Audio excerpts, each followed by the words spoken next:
Okay.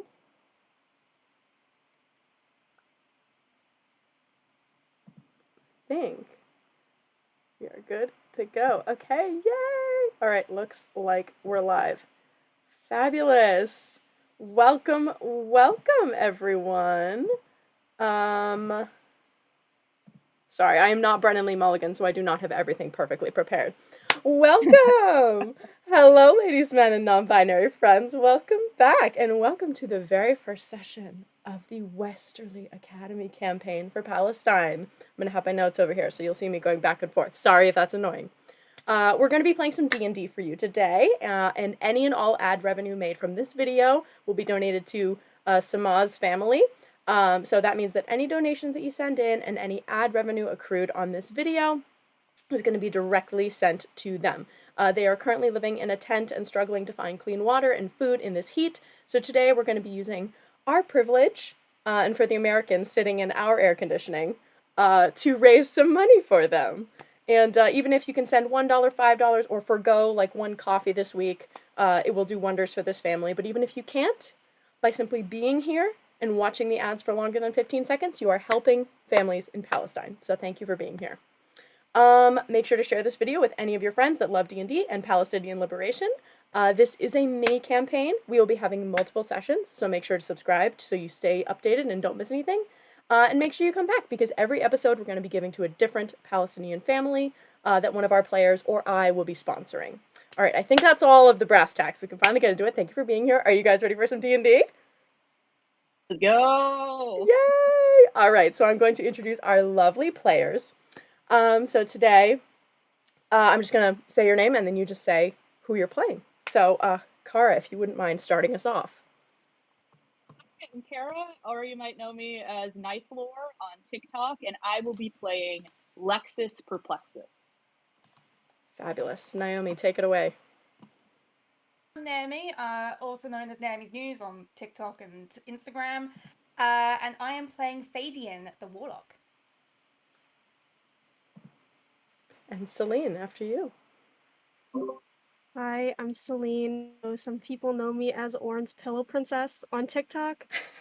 Still keeping with that name. I am playing Akasha Fish, who is the Dampier daughter of Dracula. She is a drow necromancer. So yeah, that's my girly pop. Fabulous, amazing, and we are going to learn even more about these wonderful characters as we head further into it. So, I'm going to start us off setting the scene. Westerly Academy, the premier academic institution for adventurers, explorers, and warriors to be. A prestigious school attended by the most powerful and affluent families in the land. But this year, a new program permitting new students to attend. Various students from, we'll say, humble backgrounds that have proved their mettle as competent warriors and mages are now permitted. This institution does not discriminate anymore, despite the rather large disparity between the wealthy and the less wealthy students, and everyone has worked hard to earn their place here. So our story begins on boarding day at Westerly Academy. The hustle and bustle of students moving into their dormitories for the new school year, the thunks of carriages bouncing over tree trunks of this dark forest, the shimmer of teleportation runes as students from faraway lands join us. More wealthy families with a few bags of holding, and members of our pilot program with more humble belongings, we'll say. And some of these students gracing this campus for the very first time. How will you spend your time here? Forging alliances, making enemies, perhaps facing challenges, some outside of you and some perhaps within yourself. What adventures await? We shall see. So we are going to introduce our first character. We come upon a gothic red and black carriage being pulled by undead horses. aesthetically placed cobwebs sort of around the edges, and the royal crest of Dracula proudly displayed on the side. The forest around here is dense enough for vampires to step out safely during the day. And this carriage is opened by one of your father's familiars, and you smell the sweetness of the fruits and flowers in this ancient forest, brimming with magic, brimming with life. Selene, please describe your character for us. What's she wearing? What's she feeling? And a little bit about who she is. Okay, so Akasha is the adoptive daughter of a drow version of Dracula. His name is Floldrill. Hope I'm pronouncing that right. Not drow myself, personally. But she is this slender, I don't want to say she's tall, she's kind of short. She's like this slender, like purplish skin, drow, with black hair, and dressed in this elegant gothic garb. Like she's got like what you think like Morticia Adams. You know, it's giving Morticia Adams, and she walks around using, you know, mage hand to carry her things and her bags and whatnot. And as she steps out of this carriage, she's gonna take a big, deep whiff of the forest because it smells a lot better than her dad's house. um, you know, dead people all the time, being a necromancer. And she's gonna look around. Am I in front of the like is it a castle? Like is Oh it like a yeah. Oh, it is. So exactly, yes. So it's a huge castle, and it's clearly like as it's grown over the years, things have sort of been built upon it. But it has maintained this sort of slightly gothic, almost like cathedral-esque vibes to it, essentially. There's lots of like glass windows, but it is sort of nested under the foliage of this very sprawling, very dense, dark forest. Okay. She's gonna take a big whiff. She's gonna look up and be like, "All right, okay, looks like home. All right." Um, and with that, she's gonna take her bags using her mage hand and head off to this ginormous cathedral looking ass place or looking at place. I don't know if I can cuss here. Uh-oh. No, please do, please do. I marked the stream as not for kids, so go Yeah. full speed ahead. I hope you guys don't No mind I'm rules. eating right now, so No, I'll like move away. you're all good. You're all good. Yeah. So you're here with your lovely father, and he's sort of like over your shoulder, and he's taking in the sights as well, and noting that the fresh scent, which maybe doesn't feel like home for him, but is certainly acceptable for his darling fruit bat for his little girl. So he sort of comes around. He goes, "Are you sure you wish to be here, my sweet sweet fruit bat? What do these mortals have that we lack at home? We have a much larger library, surely, at the manor. I worry you being so far from home." I need to get out. Dad, you've had me cooped up in this ginormous castle my entire life. I want to be with other mages. I want to be with other magic users. I want to learn what other people are learning. And it's nothing against you. I mean, you're like the smartest person I know, but I I need to meet other drow. I need to meet other necromancers and wizards, and I want to make friends. He sort of just gingerly just pets the side of your face, very lovingly. He goes, "The only wish I have in my undying heart is to make sure my darling girl has everything she could ever want or need. If this is what you wish, I shall oblige. I raised you to be a hunter, a fighter, a scholar. But my greatest achievement is that you have become so much more." And he gives you a kiss on the head. Thank you, Dad. "My darling child of the night." Oh, don't forget to take your blood pills at night. You tend to do that You sometimes. worry about me too much. I have my familiars for that. I do not need my darling daughter to be worried. I will. But Dad, you can get anemic. You can get anemic, and I need you to take your blood pills. I'd be fine. Don't you worry. Don't you worry. Bogdan will look after me. And you see the butler, Bogdan, one of his familiars, this half-elf familiar, starts pulling out art supplies. Oh, yes, mistress. I shall be looking after him. He'll be quite well in your absence. Don't worry. And he starts setting up a portrait. And he goes, Master, shall we do the 4.5 hour portrait now outside? And he goes, yes, that would be amenable. What do you think, my sweet fruit bat? Outside of your school, just to make sure we commemorate this moment. Let me check real quick to make sure that we're allowed to set up out here, actually.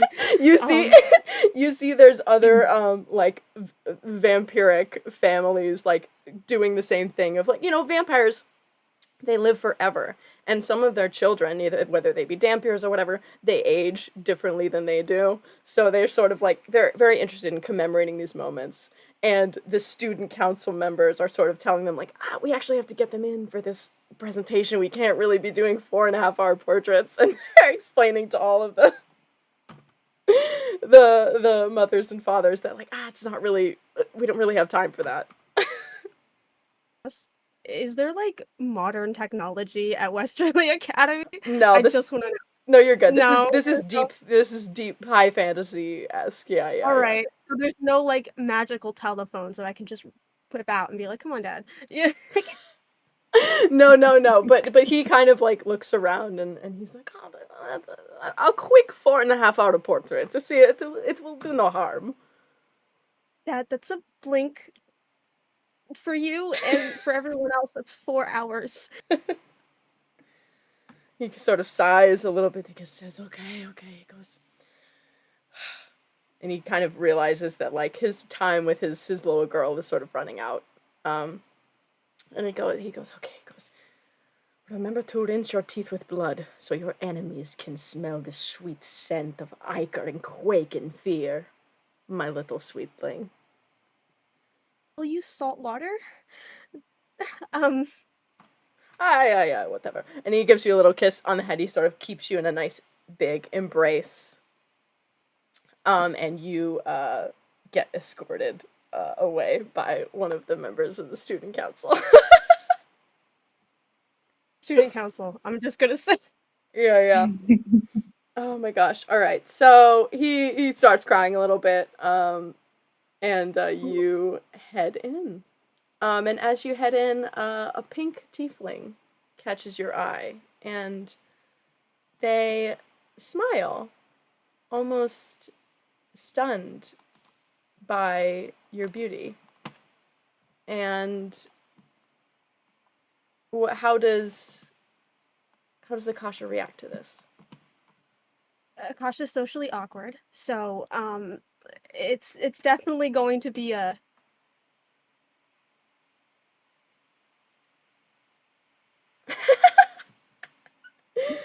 they sort of laugh and give a little nod and a wave back, and they head inside with you.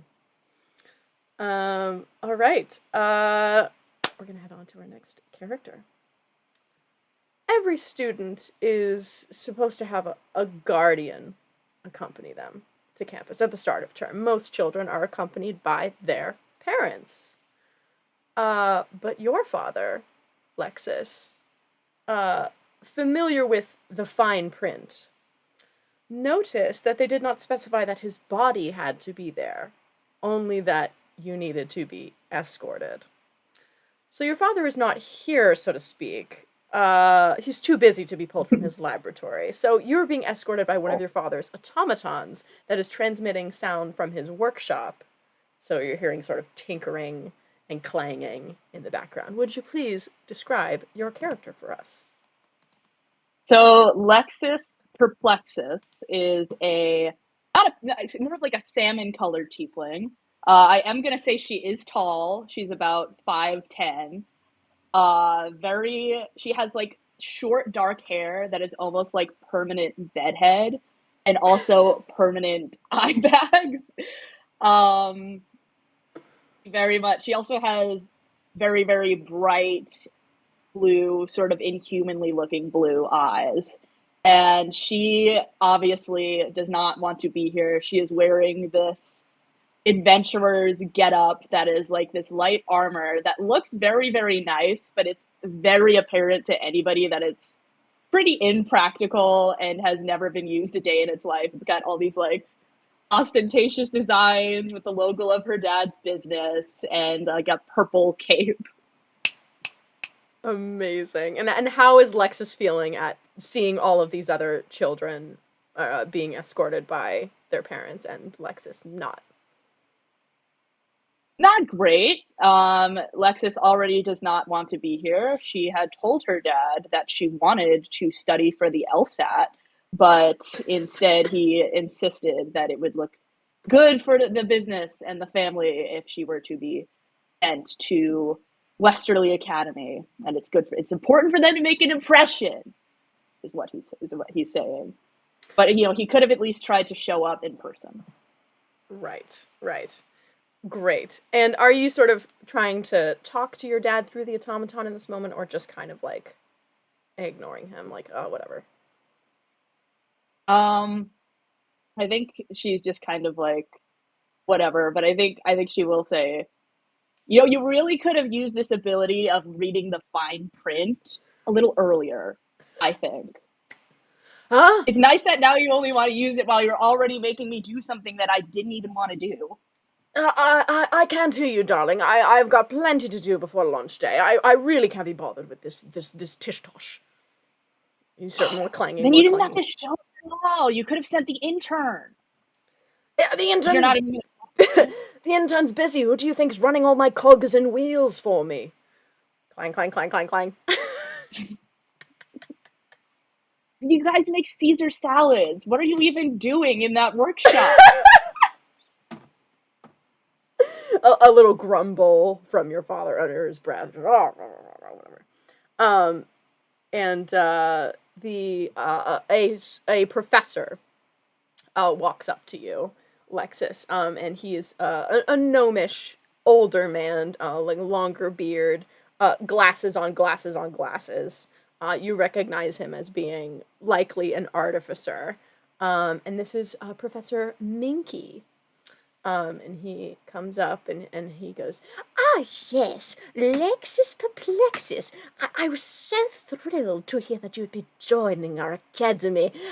I was a bit perplexed, might I say, when you were not enrolling in the artificer courses. I was a bit shocked considering your father's background. Is that not something of your interest?" No, well, I've always been more of the legal mind, I'd say. And also, I don't even want to be here. But the plan was to. When I was a kid, I always wanted to be my dad's general counsel. I guess it's an artificer of a different type, an artificer of words, shall we say? But recently, I've decided I have no interest in helping him get away with violating OSHA, even though lawyers are supposed to tell you how not to violate OSHA. Dad? I don't need to be hearing this right now, you hear from the inside the automaton. And Professor Minky, kind of clearly very awkward about this whole situation, she goes, I see. Well, all the same, I'm sure Ophelia would be lucky to have you. And if you ever decide that the realm of cogs and joints and nettles tickles your fancy, you will be most welcome in my classroom. Give me an insight check. First roll of the game. Boy. I got a 16, and I add nothing to insight, so that's a 16. Okay, 16 is still pretty good. You get the vibe from him that you are basically, like, being treated like royalty to this man right now. He is very eager to be speaking to you, to be close to you, considering your obviously your proximity to your father. And he takes a look at the automaton next to you. Is this one of your father's creations? Yeah, special for today, so he didn't have to leave the workshop. So this is what he can do on short notice. Isn't that impressive? Absolutely magnificent. And how is he faring? I hear business is booming. Can I like listen into like the what I hear from the automaton in like the workshop? Yeah, I think it's just a lot of grunting, a lot of get this over here now, speed it up, move along, kind of like language. Yeah, well, I mean, I've seen him twice within the past month, and a year ago he wouldn't have been able to afford tuition here, but now apparently, yeah. So I'm assuming well. I'm assuming well based on that information. He kind of looks a little sad at that, but he goes, Well, if he's ever in need of another peer to look on one of his schematics, do send him my way.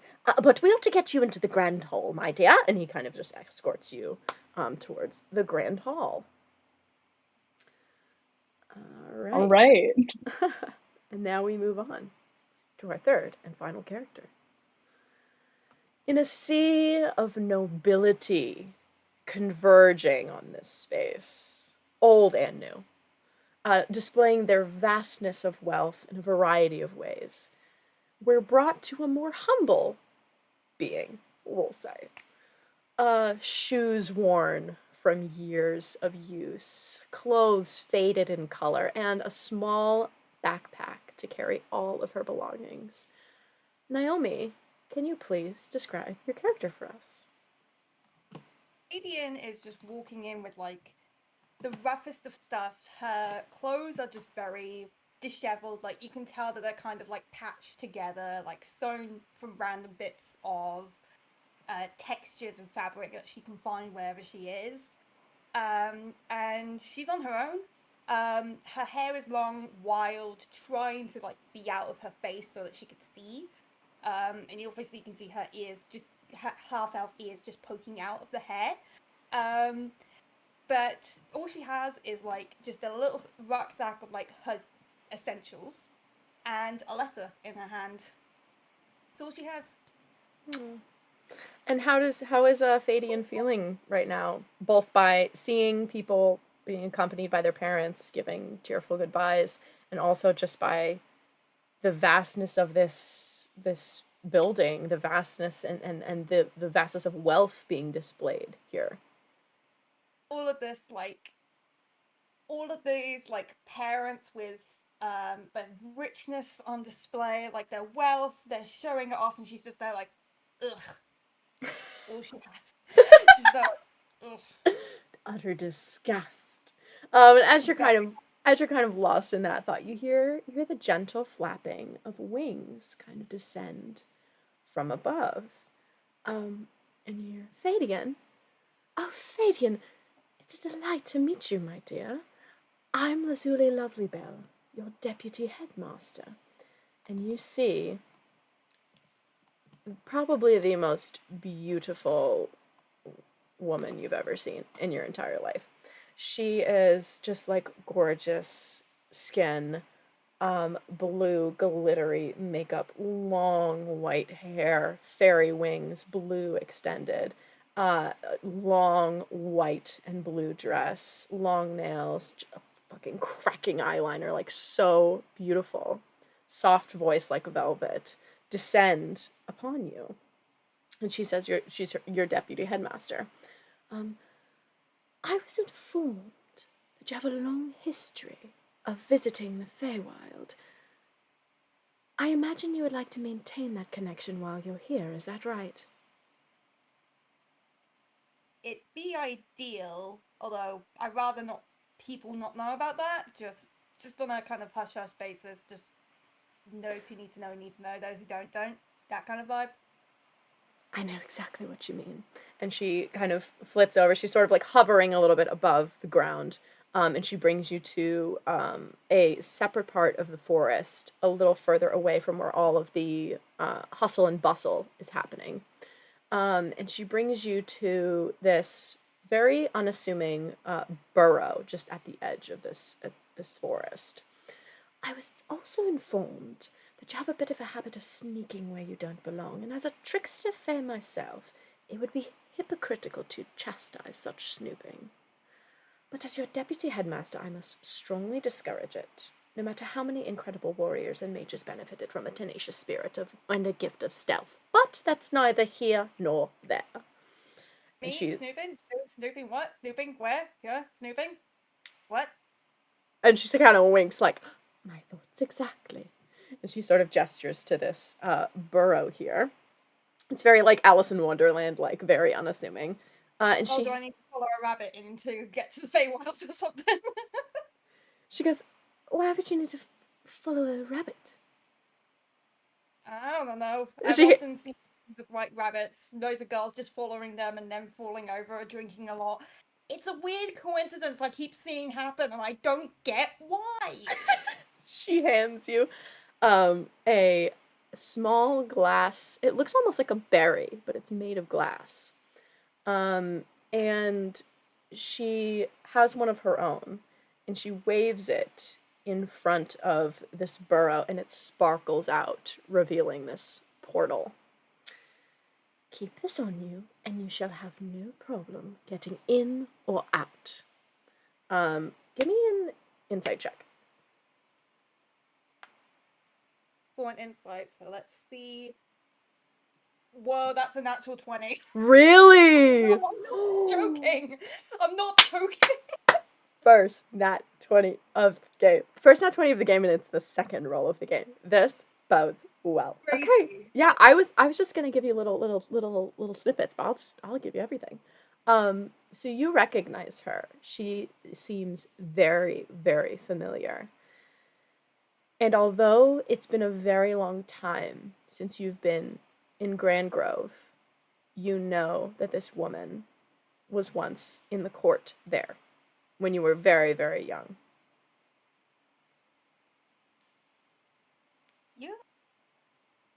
Yeah.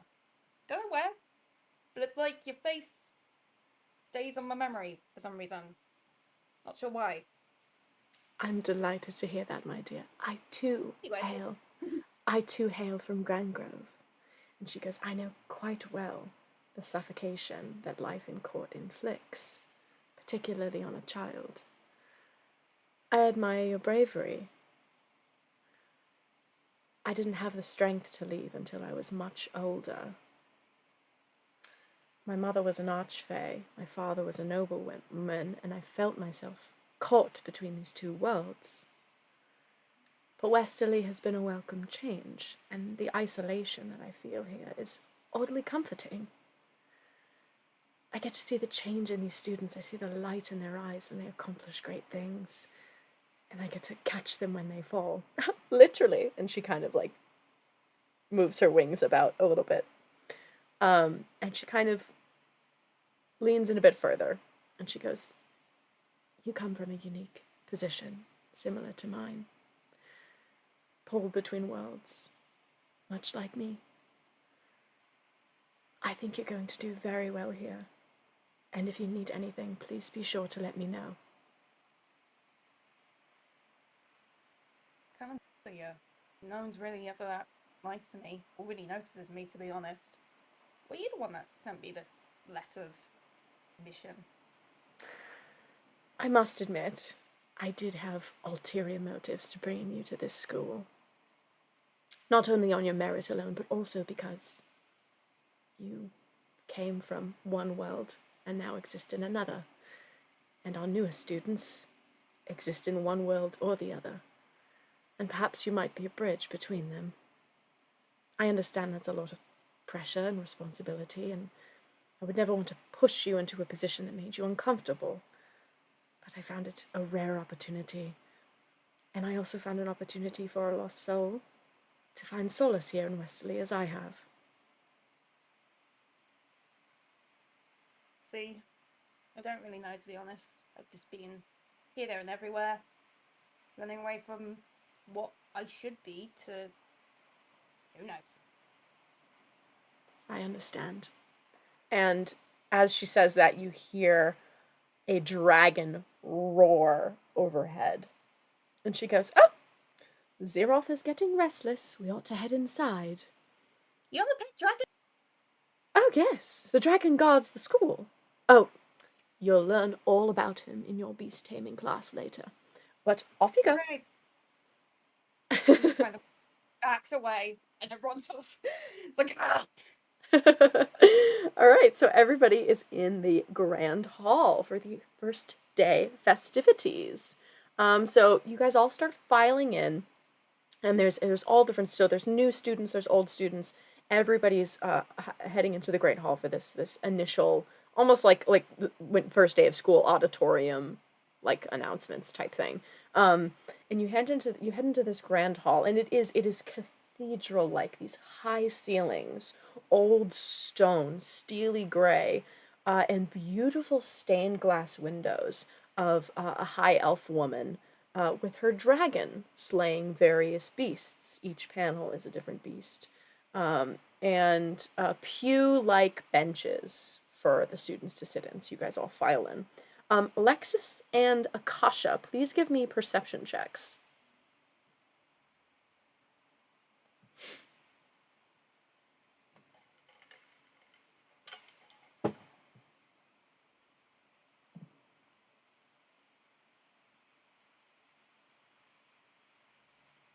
Critical failure. Oh no! You are too stuck on that tiefling that you saw earlier. You cannot stop thinking about them. A little too gay. A little too gay. Oh, there we go. Sorry. Phone ringing. All right. Fabulous. Yes, Lexus, what do you got for me?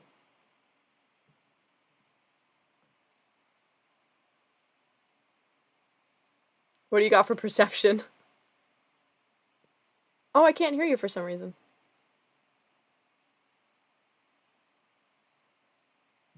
Can you hear her, or is it just me? No, I'm afraid I can't hear her either. Can't hear you. Do you want to try disconnecting and reconnecting?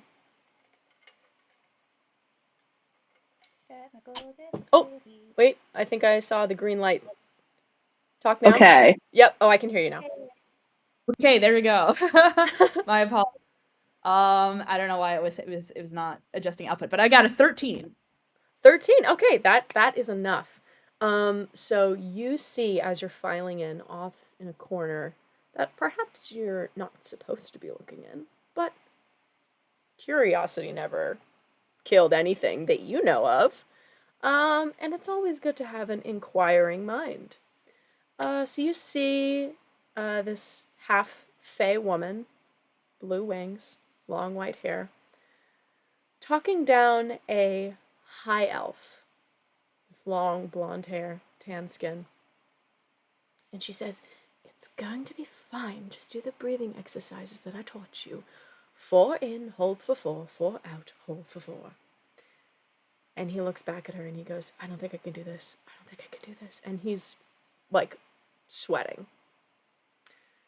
She goes, "I can take the lead if you need me to." And he kind of just nods and tries to sort of steel himself as you head inside.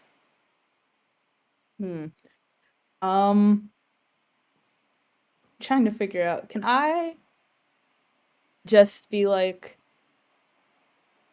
I'm just gonna introduce myself. I'm just gonna pretend I didn't hear that, and I'm gonna say, "Hey, I'm assuming you're also a new student. Hi, my name is Lexus. I'm a warlock." This high elf looks at you and says, "My dear, I'm the headmaster of this very school."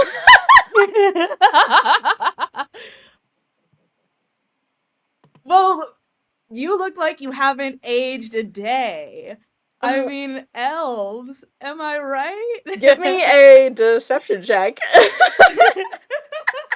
Oh, thank God, I have good deception.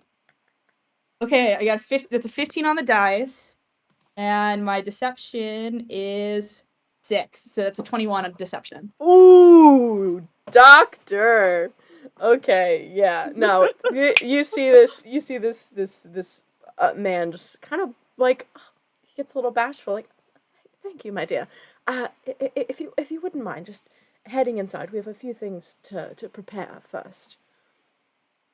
And he kind of Lexus makes a note of that. Well, before she goes, she says, hey, I'm sure being a headmaster is a lot of work. But have you considered just not doing any of that and not working as hard? He kind of freezes up at that, and replies, my dear, you must not worry about such things, and kind of shuffles you in, one last attempt to kind of get you out of his hair. Lexus goes in, and on a little checklist that she has in her planner, she puts a check mark on enticed a mortal to sloth.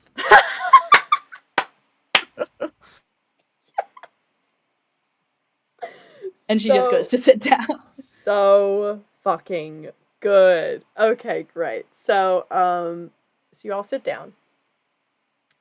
And Fadian, as you are seated, you smell sulfur. The stench of the hells as you are seated. No, God, no. Give me an investigate check. Hell no. Okay, that's a 7 + 1, that's an 8. 7 + 1, that's an 8. Yeah, you can't quite tell where this is coming from. But it's not it doesn't feel like that kind of presence. It's not as strong. It's more muted. But there is a hellish presence about. But not the hellish presence. Not the hellish presence. Okay. But there is a presence here that maybe we'll explore later. You're gonna scare me! You're gonna scare me! You all file in, and at this sort of seated area up at the front, there's all the staff, and there's a podium for the headmaster to step up. And, actually, yeah, Lexus, why don't you give me another perception check, this time with advantage. Cool, okay. Man, sorry, my desk fell off my table. Okay, so the higher roll was a 14. Okay. Yeah, I feel like that's enough. Where, this man that you saw before, kind of in stitches, and has come back and is now perfectly composed. Makes a note of that. She writes, headmaster, comma, weird, ? I love this. I love this, Blue's Clues style note-taking, where it's, so good. Amazing. So good. Okay. So he steps to the front. He goes, good morning, students. I am Headmaster Silverleaf, and I'm thrilled to see so many faces here. Some familiar, some new. This will surely be our greatest year at Westerly yet, and as much as I would love to stand up here all day and yap about the glories of academia, I shall hand it over to our Deputy Headmaster, Lovely Belle, as she has some exciting news to share. And he sort of sits down, and you can see kind of as he sits down, Lexus, you see he's white-knuckled against his knees. You can see his white knuckles.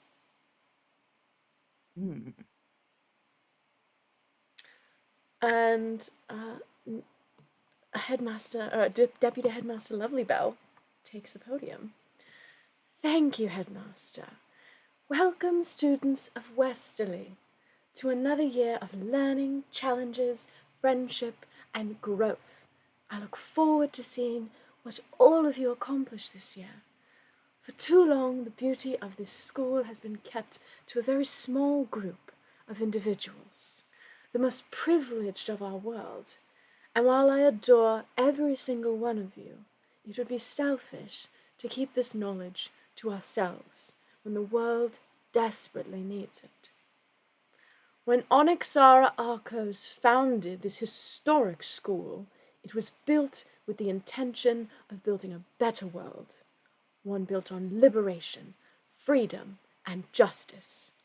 It is knowledge that liberates us, frees us, and shows us what is just. Let us embody the values of our founder, and I want everyone here to give our new students from near and far a warm Westerly welcome. I know for many of you this is your first time away from home, away from family, and away from friends, so if you need help getting adjusted or if you would just like to chat, please don't hesitate to stop by. My door is always open. Now for our beloved groundskeeper, Professor Moonglow, and she starts a little clap.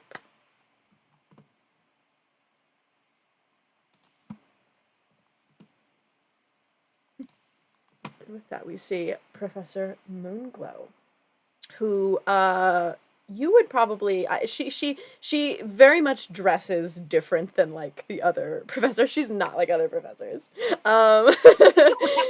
She is in this like very like beautiful heavy coat with this fur trim and these like working boots that like don't really look like working boots. They're like actually like kind of a fucking sleigh. And just decked out in greens and neutrals and browns, very striking like green makeup, gorgeous light umber skin, freckles, 4C coil hair, just gorge. And she steps out, kind of looking a little unimpressed, and a little bit like she has better things to do, and says, the forest is strictly forbidden to all students during the full moon, with the exception of our lycanthropic students and staff. If I see you in the forest during the full moon, you will be expelled, provided you aren't torn to shreds by your fellow students. See you in class. And she heads off. Kind of like not intentionally dismissing you, but dismissing you. And you all head to your assigned suite. There's like a sort of like kind of half clap in the audience. And you hear a shout from Deputy Headmaster Lovely Bell. Yes, before the feast, prepare yourselves in your suites. Head to your suites. And it's just like, ooh, probably wasn't the best way to end that. So Lexus writes down in her book, Professor Moonglow, comma, icon. Honestly, yeah. We love her. Amazing. So you are all dismissed to your suites. You make your way to the dormitory wing.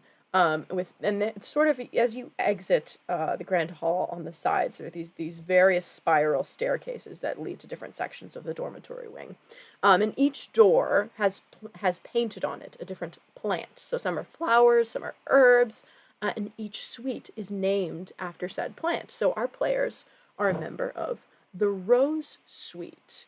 And this is a little section that we covered in our session 0, so I'll just give a recap to the audience. This little time of moving into our rooms and getting set up. We had a little mini session a few weeks ago where our Westerly students discovered that they were able to send an offering and summon a ghost cat linked and anchored by the Rose Suite, which is the dorm they are residing in. Lexus found a note from the students that previously occupied the suite through a little trick door in the wall, and discovered that this cat cannot be seen by non-students of Westerly, and that her favorite food was salmon. And our students have lovingly named her Bly, and she's a little ghostly tabby cat. She's very, very cute. So let's for our audience, we'll go around and we'll say what your rooms look like. I know we covered this a little bit in session 0, but just give a little recap for our audience here. So Selene, why don't you start? All right. So in the session that we did before, the one that wasn't up, I described that Akasha's room is this mix of like this like dark witch aesthetic and also just like straight goth. She has her like little vanity. Don't know how she got the vanity in the room. It just appeared there. Don't question it. She has a little summoning circle area. There's like shelves filled with like Like there's bones. There's bones in her room. She has bones. How did she get the bones? We don't know. There's bones. There's vials of blood. There's vials of other liquid. There's vials of so many things in their room. There's like a setup that they also have that's like sort of like across the way to their vanity. And it is a like desk area that's filled with all of their working supplies, you know, being a necromancer, so it's just the books, more books, all of it.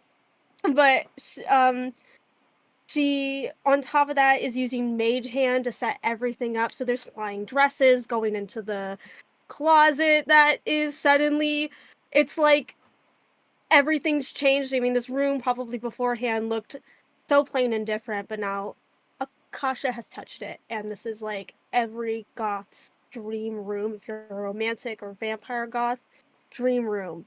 And it's purplish, very purple. Gorge.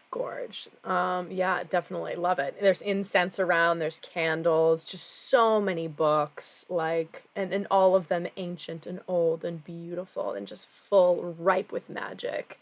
Gorgeous, amazing. All right, and Naomi. Adrian's room, it's completely the opposite. So it's just basically the only piece of furniture that's there is like a bed, possibly a chest of drawers, and a bookcase. And on the bookcase, there's just like little trinkets that she put up from when she went in the Feywild, just things that she's collected, and they're like precious things to her because they're hers. Yeah. Might not have belonged to her all the time, but like they're hers. Okay. In like the chest of drawers, she has like a sewing kit for like mending her only clothes and only shoes, and her book of shadows. But she likes like doodling and defacing her book of shadows. That's her favorite pastime, just to completely scribble over it because she just hates her pact. I love it. That's awesome. Like, if she's mad, she will go at the book of shadows. Just absolutely torn to shit. There's like dents in it. Yeah. There's like dog-eared pages.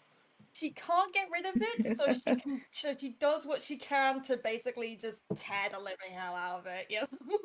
Amazing. All right, and Kara, what does Lexus's room look like?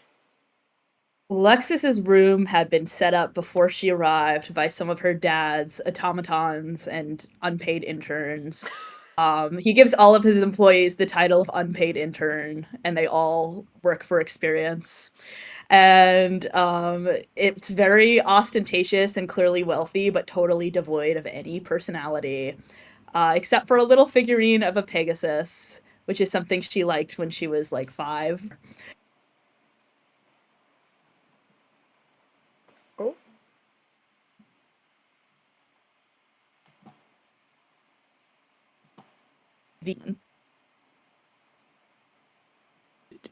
Okay, sorry, I thought I lost my voice again.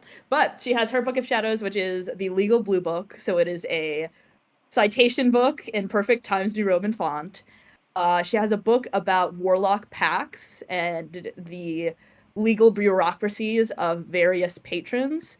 And she also has her contract, which is very, very large, like a legal, basically like Les Mis, as like a legal. Amazing. So yeah, so as you're kind of finishing setting up, you feel yourself kind of drifting off a bit. And as you are sort of trying to get ready before this feast, the vague dusting of dried cheese, you feel it on your fingertips. And your devilish patron, Des, appears before you. Lexus, what is up, my dude? Oh, you know, nothing much. I mean, I enticed a mortal to sloth today, but you know, I don't know if it took, but you know, according to the terms of our pact, I just had to try, which is more than you're willing to do. So Yeah. He's like not paying attention at all and just kind of looking around. It's like, yeah, that's cool. Yeah, for sure. Yeah, pretty like sweet digs. I mean, it's like kind of barren and boring, but like that's cool, I guess. Are you Your dad set it up? Yeah. I know it's like your whole thing that you don't pay attention and stuff, and I What kind do of you like mean? that about you. What do you mean? You know what? Maybe I was deluding myself. Maybe it's best if we're not buds. I think we have a very good client-lawyer relationship here. No, I mean, are you doing anything right now? Because, like, I'm totally free to hang. We could, like, take a power nap, or, like a regular nap, or, like, maybe, like, eat all of your food, and then, like, pass out for 4 hours, and then, like, wake up in the middle of the night, and then, like, take a nap again. Like, the world is your oyster. I have a thing, but my dad would hate if I missed it, because, you know, it's like a networking opportunity, but yeah, I don't know, something weird's going on with the headmaster, and, I kinda wanna get the hot goss on that, but I know why you're here, and I know I have to abide by my end of the pact and give you some soul. And so she reaches into her pouch and she throws him a like fantasy bag of these red dusted cheese snacks. Yeah! Oh, She knows that they exist. fuck! Yes! My favorite fucking warlock! Yes! And he kind of just shoves it in his face. I'm your only warlock. Yeah, but, like, it's still my favorite, though. That's, like, that's so fucking sick. No one else brings me fucking food. I'm like a fucking archdevil of hell. No one gives a shit. Anyway, what are you doing later? What's this thing you gotta do? It's like networking, boring as shit. Yeah, I know. It's a grand banquet thing. You're going to a banquet? Yeah. Oh, there's gonna be so much fucking food there. Can you bring me something? Can you bring me something back? Yeah, of course. Something like really, really buttery and delicious. Honestly, anything that's just gonna sit like a rock in my stomach that'll help me like pass out later, that would be like super sick. If I brought you food, will you give me an extra spell slot? Yeah, sure, fine, whatever. Lexus internally knows he can't do that, but she like makes a note of it.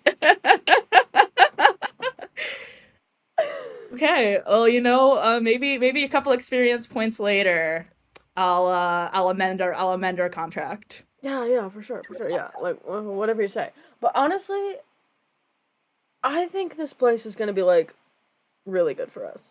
I mean, like, school. When has anyone ever wanted to, like, do school? Fucking lame. All these people want to do school, Des. They're all type A. They're all rich people. They're all rich little babies who are gonna grow up and destroy the world like their parents. You're telling me all these rich kids want to do school? I don't fucking buy it. Fair enough. I mean, honestly, yeah, you know, we could really work together on this. It would really be helpful if some of the people here decided to give up on their dreams of world domination and starting a business and mistreating their workers and leading one of them to make a terrible decision, which ultimately results in the destruction of his entire personality. But you know what? We don't have to talk about that. You're such a good listener, Des. You know, that sounds oddly specific, but, like, we could totally fucking work with that. Like, there's probably more than one of those guys here. Listen, I'm gonna stick to what I'm bound to do, which is once a day, attempt to incite one mortal creature to sloth, with the caveat that it doesn't have to work, as described in section 1A Z12 Roman numeral 1 II of our pact. But you know, I think you're a cool dude, Des. You've been a pretty good patron to me, and maybe if I find a way I can work something out that we can both work. Maybe you have something I want, I have something you want, which is the desire to put effort into anything that I will do. Maybe we can amend the pact a little bit, and I can get, I don't know, extra spell slot, another cantrip. How cool would it be if I got more than 2 spell slots? Like, you're an archdevil, is that all you can do? So, like, you know, I'm kind of bound by infernal law, and I know law's, like, your fucking thing, but it's like, I don't, you know, like, maybe we could get around it, but also, I don't want to. Yeah. So. Yeah, I know, we'll put a pin in that. Yeah, I'll put a fucking pin in it, or, like, never talk about it again. Peace, see ya! And he evaporates. Lexus, in spite of herself, is growing to like Des. Can I tell you, it took me forever to come up with a voice for Des, and then I independently came up with a disinterested surfer guy, and then I went back to our conversation in Discord where you were also like stoner / himbo, and I was like, oh my god, this is gonna be great. I was so excited. So glad you enjoyed that. We're gonna head to the feast. First of all, are we getting changed? If we are getting changed, what are we looking like? What are we? No, we're not gonna. I know. Akasha's got something planned. Yeah, no. I think I have it in my Pinterest board. Pinterest board. But she is definitely wearing this very, like, it's like a ballroom gown, kind of. Yeah. But it's like, you know the ballroom gowns that are like long in the back and short in the front? Yes. She has those, and then she has like huge platforms. And she's wearing like all sorts of like pearls and like decorated and all sorts of jewelry. Her hair is like pulled up into like a nice braided bun, like it's giving Targaryen hair. Like she's giving. Yeah. She is giving. But yeah. That's what she's got going on. Love it. Love the word picture. Much appreciate. Lexus also changing out of the basically like F1 driver's uniform with her dad's logo, and is just wearing a much simpler, understated outfit that's like a black tunic shirt with like red trim and like basic pants. Nice. Love it. A little bit classier for dinner. Radiant's made no attempt, like no change whatsoever. Just walk out the room, walked into the dorm, walked out exactly the same. Just zero effort. Amazing. And probably one of like how many clothes you have, like maybe 3 outfits that you have, or one. Like 1 pair of shoes, maximum of 3, maybe 4 if I can just like re-sew stuff, whatever I can find. Probably maybe pinch things off Akasha, maybe, and re-sew them as mine, perhaps. Maybe if Akasha's. If you wanted a makeover, I could have given you one. No one said anything about makeover. I just said wearing stuff. Well, I have a pretty little dress in my closet. Inside, just like. Well, okay, what about these earrings? And like, it's like these pearly earrings. Absolutely not. Okay. So what do you like? Anything that basically just makes me look like me, you know? Which is basically, well, basic. Respect it. Fuck the establishment. All right. I don't think I have anything like that. I mean, I have lace. Don't put it the wrong way. You're definitely a person that does not know the meaning of basic. And I mean that in the best way. No. I love like our most extravagantly dressed character being generous with their closet and it completely overwhelming Fadian to the point of like shutting down. No, that's too many things. It's like having like the overwhelming like experience of just so many things at once. It's like no. Amazing. Maybe I'll need to. Maybe I'll add a shopping trip into the campaign. Nightmare. And you guys all walk down together? Yes? Yeah. Yes. Okay. I guess so. I mean, I'm down for it. It's very much giving like first day of freshman year with your assigned roommates. Because none of us particularly know each other that yet, but we're bound together by the fear of not knowing anybody else. Shit.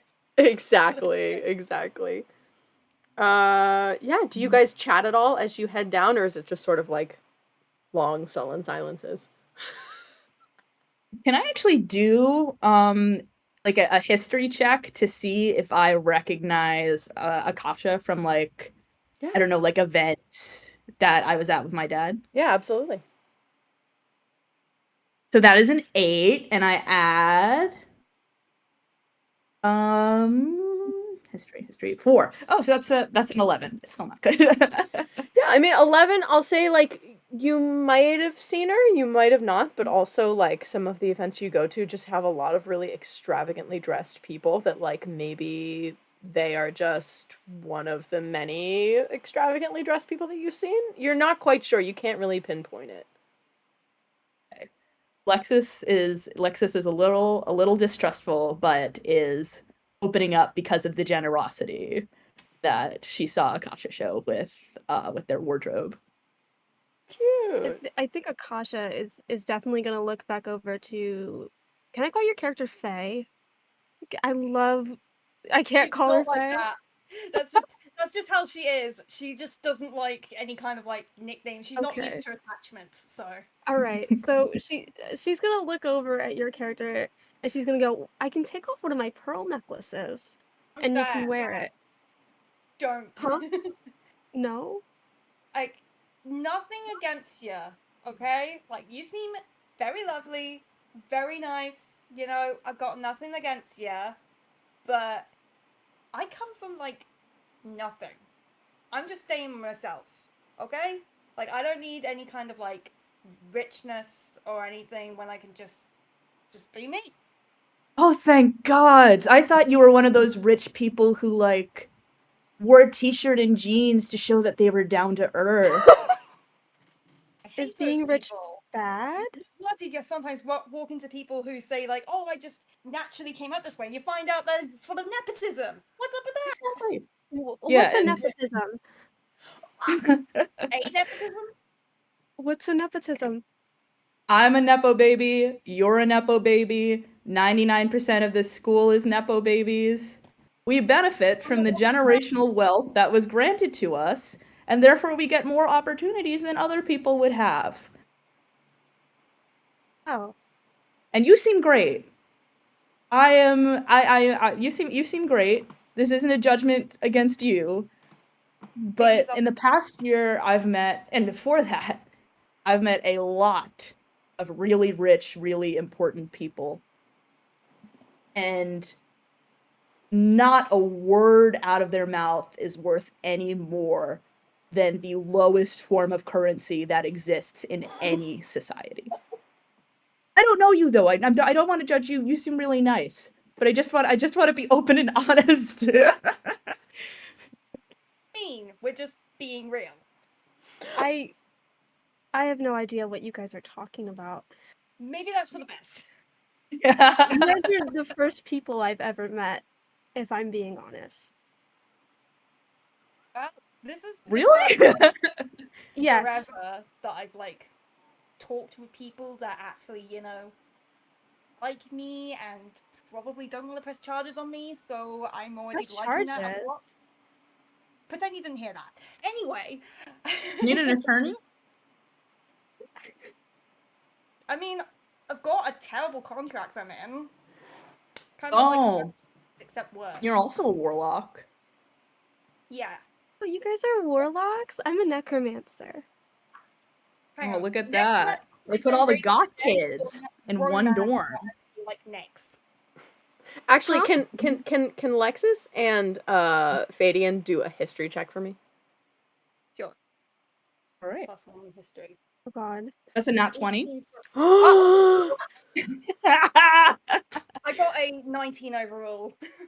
Okay. Yeah. So, so 19 and a nat 20. So I'm gonna say that upon second glance, and with the little kernel of backstory of Akasha revealing that they hadn't met anyone ever, you are kind of starting to put the pieces together of like, this is not like a typical like aristocrat's child, because like you very much experienced, for a lot of people in nobility that are trying to expand their networks and maintain power, that basically relies on having a appealing outlook, and a family certainly helps with that, of showing the stability. Look at what my kids are doing. Look, oh, aren't I a good father? Like that whole shtick. So You know that this is someone who has lived in isolation, still extravagantly wealthy, and is able to remain extravagantly wealthy. So you've kind of pieced together that Akasha is probably a vampire from some very wealthy vampire family. Blood's off limits. I just start doing this with my hair, just kind of wrapping it around my neck. Is this what my dad talked about, the vampire racism? Oh no! We may have made some assumptions! I'm just being, cautious of myself. I'm a dump here. I don't really need all that much blood to drink. You're fine. My dad gave me a bunch of blood that I put in our fridge, actually. Okay, so you're good. You're good. I'm sorry for suspecting that you were coming for our necks. To be fair, I've had some run-ins with vampires. They just talk to me looking at my neck, so forgive that. I've just had really bad experiences. Not all vampires. Why would they go for your neck? Just say, when I talk to people, they often just look at certain assets. For vampires, they just stare at the neck. What assets? And I just kind of look at Lexus and I'm just there like, how do I explain? I feel like this is the kind of thing that should be settled with a musical number if we had resources. But I think we have we're going to be spending a lot of time together. And Akasha, we are going to teach you about the world. Welcome to the world. Happy to be the first people you've met. Apologies for the assumption that you wanted my blood. I'm type AB. I've heard that tastes bad. Is that true? I wouldn't know. Okay, thank you. Yeah, this is high fantasy. Blood types don't exist here, but we'll But I love it. The concept of blood types. Incredible. Yeah, it's new tech. It's new tech for sure. Amazing. And with that, I think we're gonna enter into the dining hall. So having just become more acquainted with each other, you enter and you find seats in the dining hall alongside the other freshmen here. Let me just go back to my widow slideshow. And you find a beautiful high elf with bright red hair, sort of tied back with elvish braids. You also see a goblin with yellow eyes, pierced ears, black kind of like messy hair that's kind of like a little bit scruffy. You also see a very, very pale Dompier, more scruffy hair, bright red eyes, and with glasses. A very athletic-looking Triton, very, very handsome, and a drow with striking purple eyes and white hair.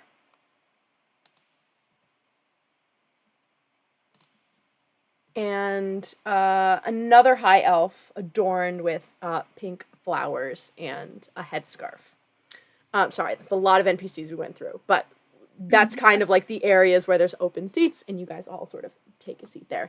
And you see that this red-haired high elf is having a conversation with the goblin next to her, and a literal white knight barrels through like a knight on a white stallion, comes barreling through the main hall and goes right up to this red-haired high elf and says, "I have traveled many days and many nights to reach you, dear princess.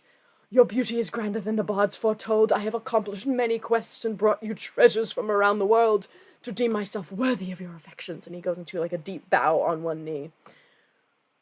"Would that I take your hand in marriage And she kind of just turns to him and goes, no thank you. He goes, what? What? No, I did a whole thing, the like traversing through arid plains and like fighting monsters, and what do you mean no thank you? And she goes, I don't really know you. I don't know anything about you. I'm not really even quite sure how you found me. This school is like notoriously hidden for the safety of the students. I don't even know how you got in here. I can't marry you because I have school, and also because I don't want to. And you see that the other high elf with the headscarf kind of giggles and goes, oh dear. Can I do prestidigitation to do like some like boom like explosion sound effect? Just goes background like, you can't marry a man you just met. Yes, yeah, no, just big, yeah, big, like, the Vine Boom equivalent, the fantasy Vine Boom equivalent. And, so she continued on, she goes, yeah, like, I'm sure someone else will like your jewels and your horse. Your horse is actually pretty cute, but actually, I'm good. Thank you, though. And the knight kind of sadly trots away. It remains, like, kind of, and then the high elf just kind of, like, goes back to, like, eating the food in front of her, like, not really looking around. Yes. I just have to say, Akasha is like flabbergasted. I don't even know. Like, she's just. At first, she was like, "Oh my god, it's like the storybooks, the fairy tales, princesses and knights." And then, as soon as the woman turns him, or the lady turns him down, she goes, "Oh." And then she just stands there as he's talking, and then she's talking, and then they're just staring. They're just like, "That is that." And I feel like she's gonna turn to Alex and go, "Is that how you guys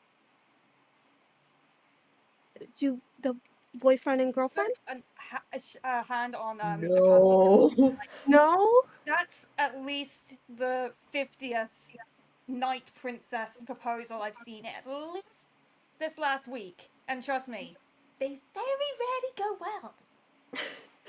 There's, like, Why would he do that? If okay. Because he's a white knight. He's white knighting again. r/white knight. you White hear, knight?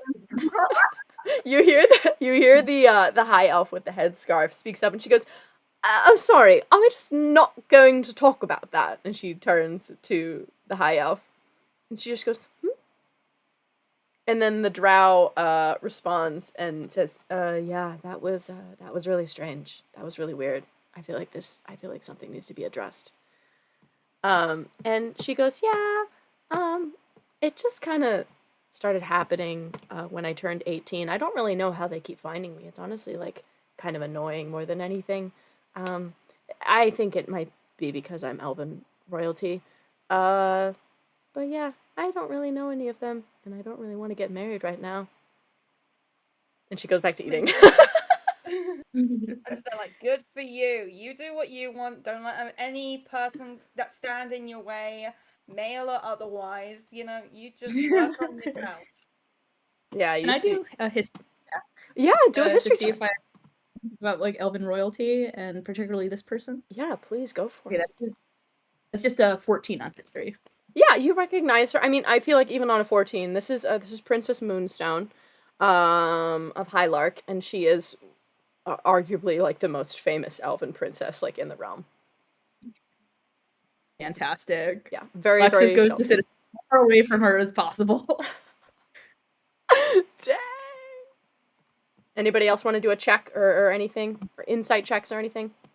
No, I'm just looking over. I'm like, by chance, are you related to someone that may or may not have been in the Feywild and had a certain Fey tale, shall we say? No, I don't believe so. I'm just related to other high elves. Yeah, There sorry. are some. Don't worry. I mean, listen when I say there are some people. I don't want to name names. That when they have been in a Fey tale and they have children, sometimes that Fey tale is repeated hereditary. and it just repeats and repeats. And sometimes you do just need to break the cycle, you know? I think they just kind of want to marry me because I'm really rich, but, you know, it's good to know as well. So you don't want a gold digger. We love that. She smiles. She goes, I'm Athenia. And she like, kind of waves. Fadian. Yeah. And here we go. And then the goblin next to her is like, do people really just, like, propose to you out of nowhere? That's super fucking weird. Like, I'm really sorry. That seems like that's a lot. Also, hi, I'm Buggins, Kirknuckle. People call me Bugsy. Can I get a history check from all three of you? Yep. Actually, no, just a perception check. Let's just do a perception check. Perception plus 1. 12 plus 4, that's a 16. That is a 5. You see nothing. Okay. Dirty 20. Oh, yeah. So you look around. So in this dining hall is all of the students in attendance at Westerly Academy and all the staff. They're all, like, everybody's eating together at this big feast. Buggins is the only goblin here. Oh, Buddy. that must be lonely. Yeah, and I'll say, like, on your perception, Fadian, he very clearly is one of the other pilot program students. Like, the shirt he's wearing is kind of, like, tattered at the edges. The scarf he has is, like, very faded in color and kind of worn. One of his, like, glasses is cracked. Like, it's sort of in ragtags. Drum life that we share. Yeah. I just kind of like go over and tap on his shoulder, like, you a pilot guy? He kind of, like, sarcastically is like, how could you tell? This is. Can you see from what I'm wearing? Yeah, I mean, this is crazy, right? Like, he's looking around and, you know, like, noting all of this. He's like, we could fit, like, the house that my mom and I are in. We could fit the entire house, like, inside of our dorm. It's crazy. I mean, I've never seen this much food in my life. This is probably the first time in forever that I've actually had a bed that's like a mattress that I can sleep on. Like, and it bounces. Yeah. What? There's bounce. Like, the blankets are like, so big. It's, like, more than, like, a little square, and it's just, like, so warm, and yeah, I don't know. It's pretty cool to be here. I really wish my mom was here, but you know. Like you mentioned about like having a small home. Yeah, I mean, it's fine. And I mean, it's not like I would ever need a place like this extravagant or something. But, you know, I live in this, like, 1-bedroom in Devonshire with my mom. But, no, it's home. You know, she works in a tavern, so, like, she doesn't make a ton of money. I'm actually trying to, like, become a really powerful wizard and artificer here so I can make a better life for us. That's actually how Lazuli Lovely Bell found me. I was kind of hawking different inventions that I made, kind of how I ended up here. Well, I'm really hoping for the best for you, mate. Because I mean, I guess us pilot kids gotta stick together, eh? Yeah, thanks. I'm Bugsy, and he kind of puts a hand out. Fadian shakes the hand. Nice to meet you. Fabulous. All right. So yeah, are there any other NPCs you'd like to interact with? I can go through them again. Yeah, go for it. So I think Akasha's gonna spot the other drow in the room. Yes. And you know, Akasha kind of looks like a half drow, even though technically she's not. She's only like part human, and that's what gives her her dark hair. She also partially dyes her hair, so don't tell anybody. But she's gonna walk over, kind of awkwardly, and go to introduce herself. Hi, I'm Akasha Tepesh. You're a drow, right? Yeah, I'm a drow. Nice to meet you, fellow drow. She puts a hand out, very stiff. Akasha goes to shake it, and she's very giddy, so she just grabs her hand and just shakes it really rough, out of excitement. And then she goes, "Oh, oops. Are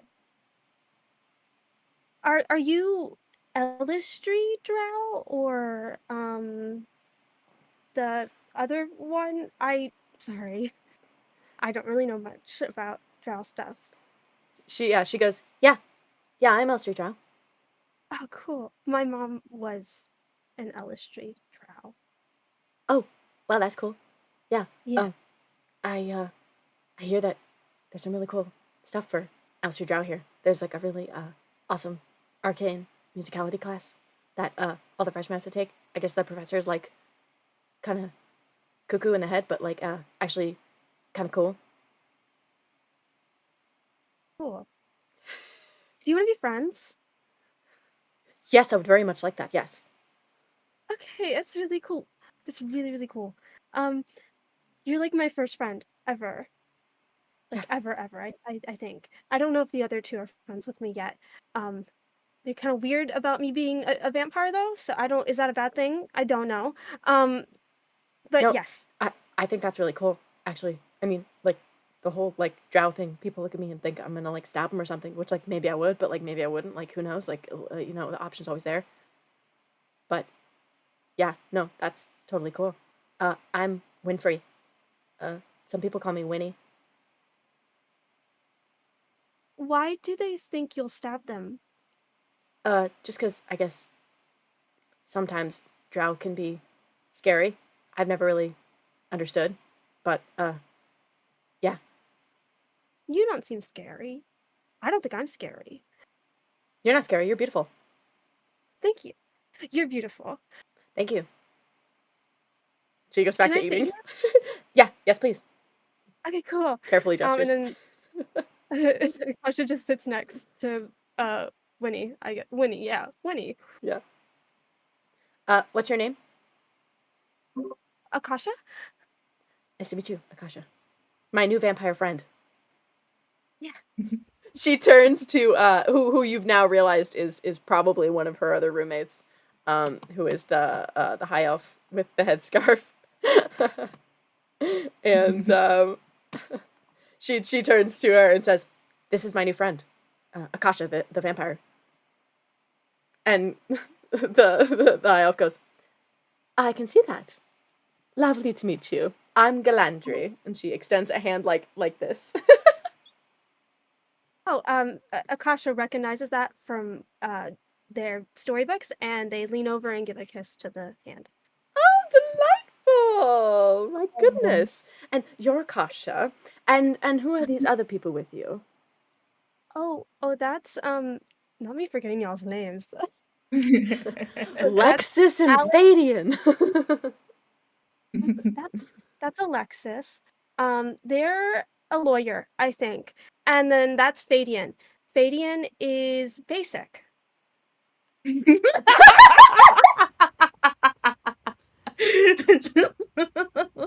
I think at this Galandri kind of looks over at the two of you and is sort of like a, is she fucking serious? Like, is this like a bit?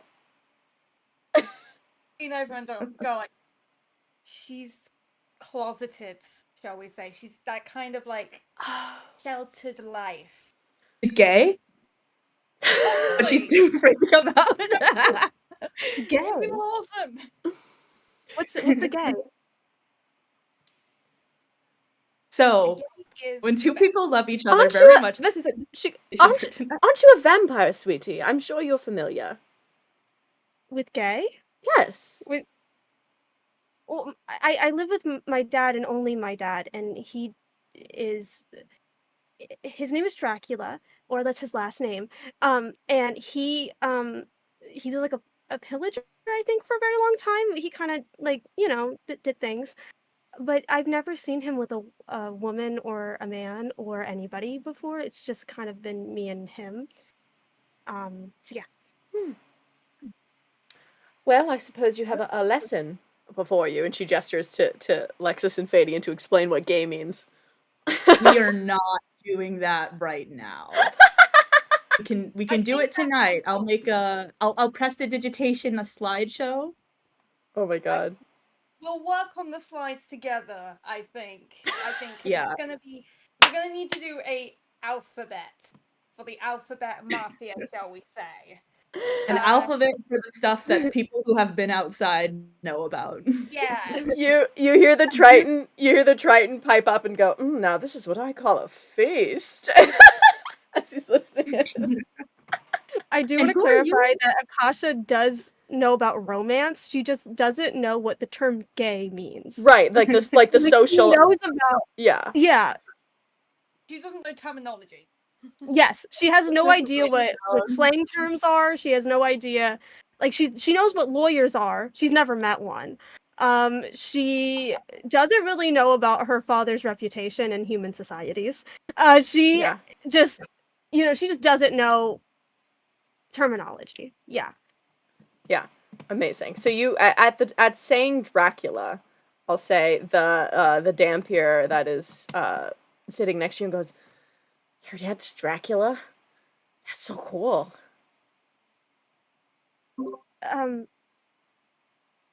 I guess. I mean, he is my dad. You look at this Dampier and he almost looks like he is like on the cusp of a vampiric transition, like he hasn't quite reached his like vampiric powers yet.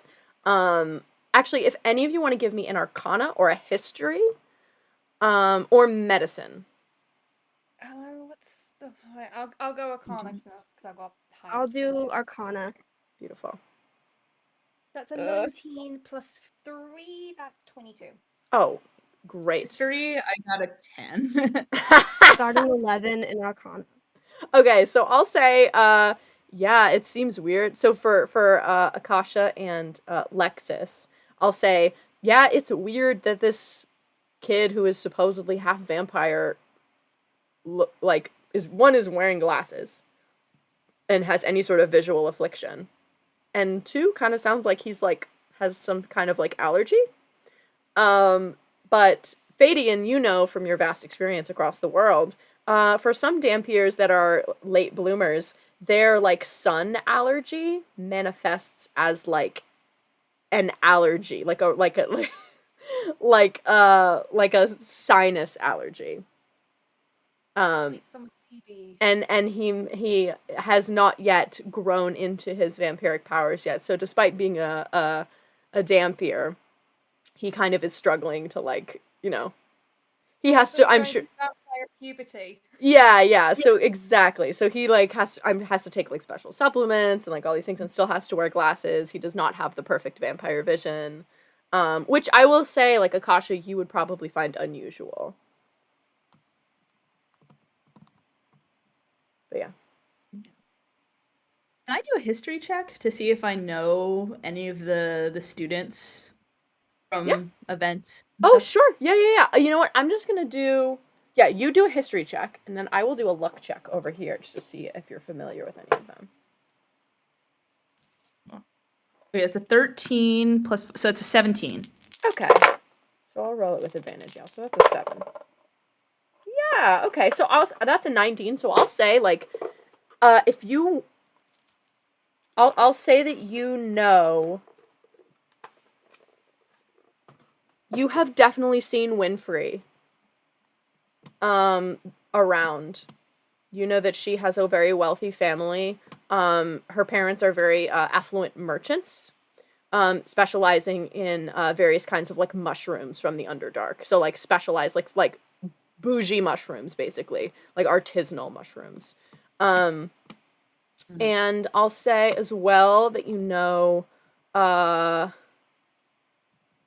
Wylus Pearl, who is the Prince of Atlantis.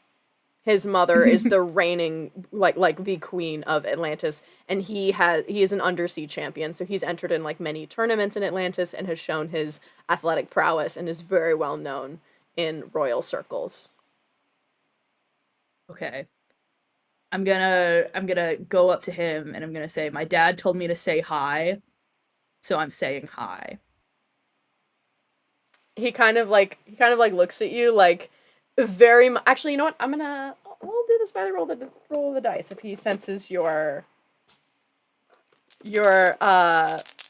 indifference to this interaction. Yeah. So he picks up on that.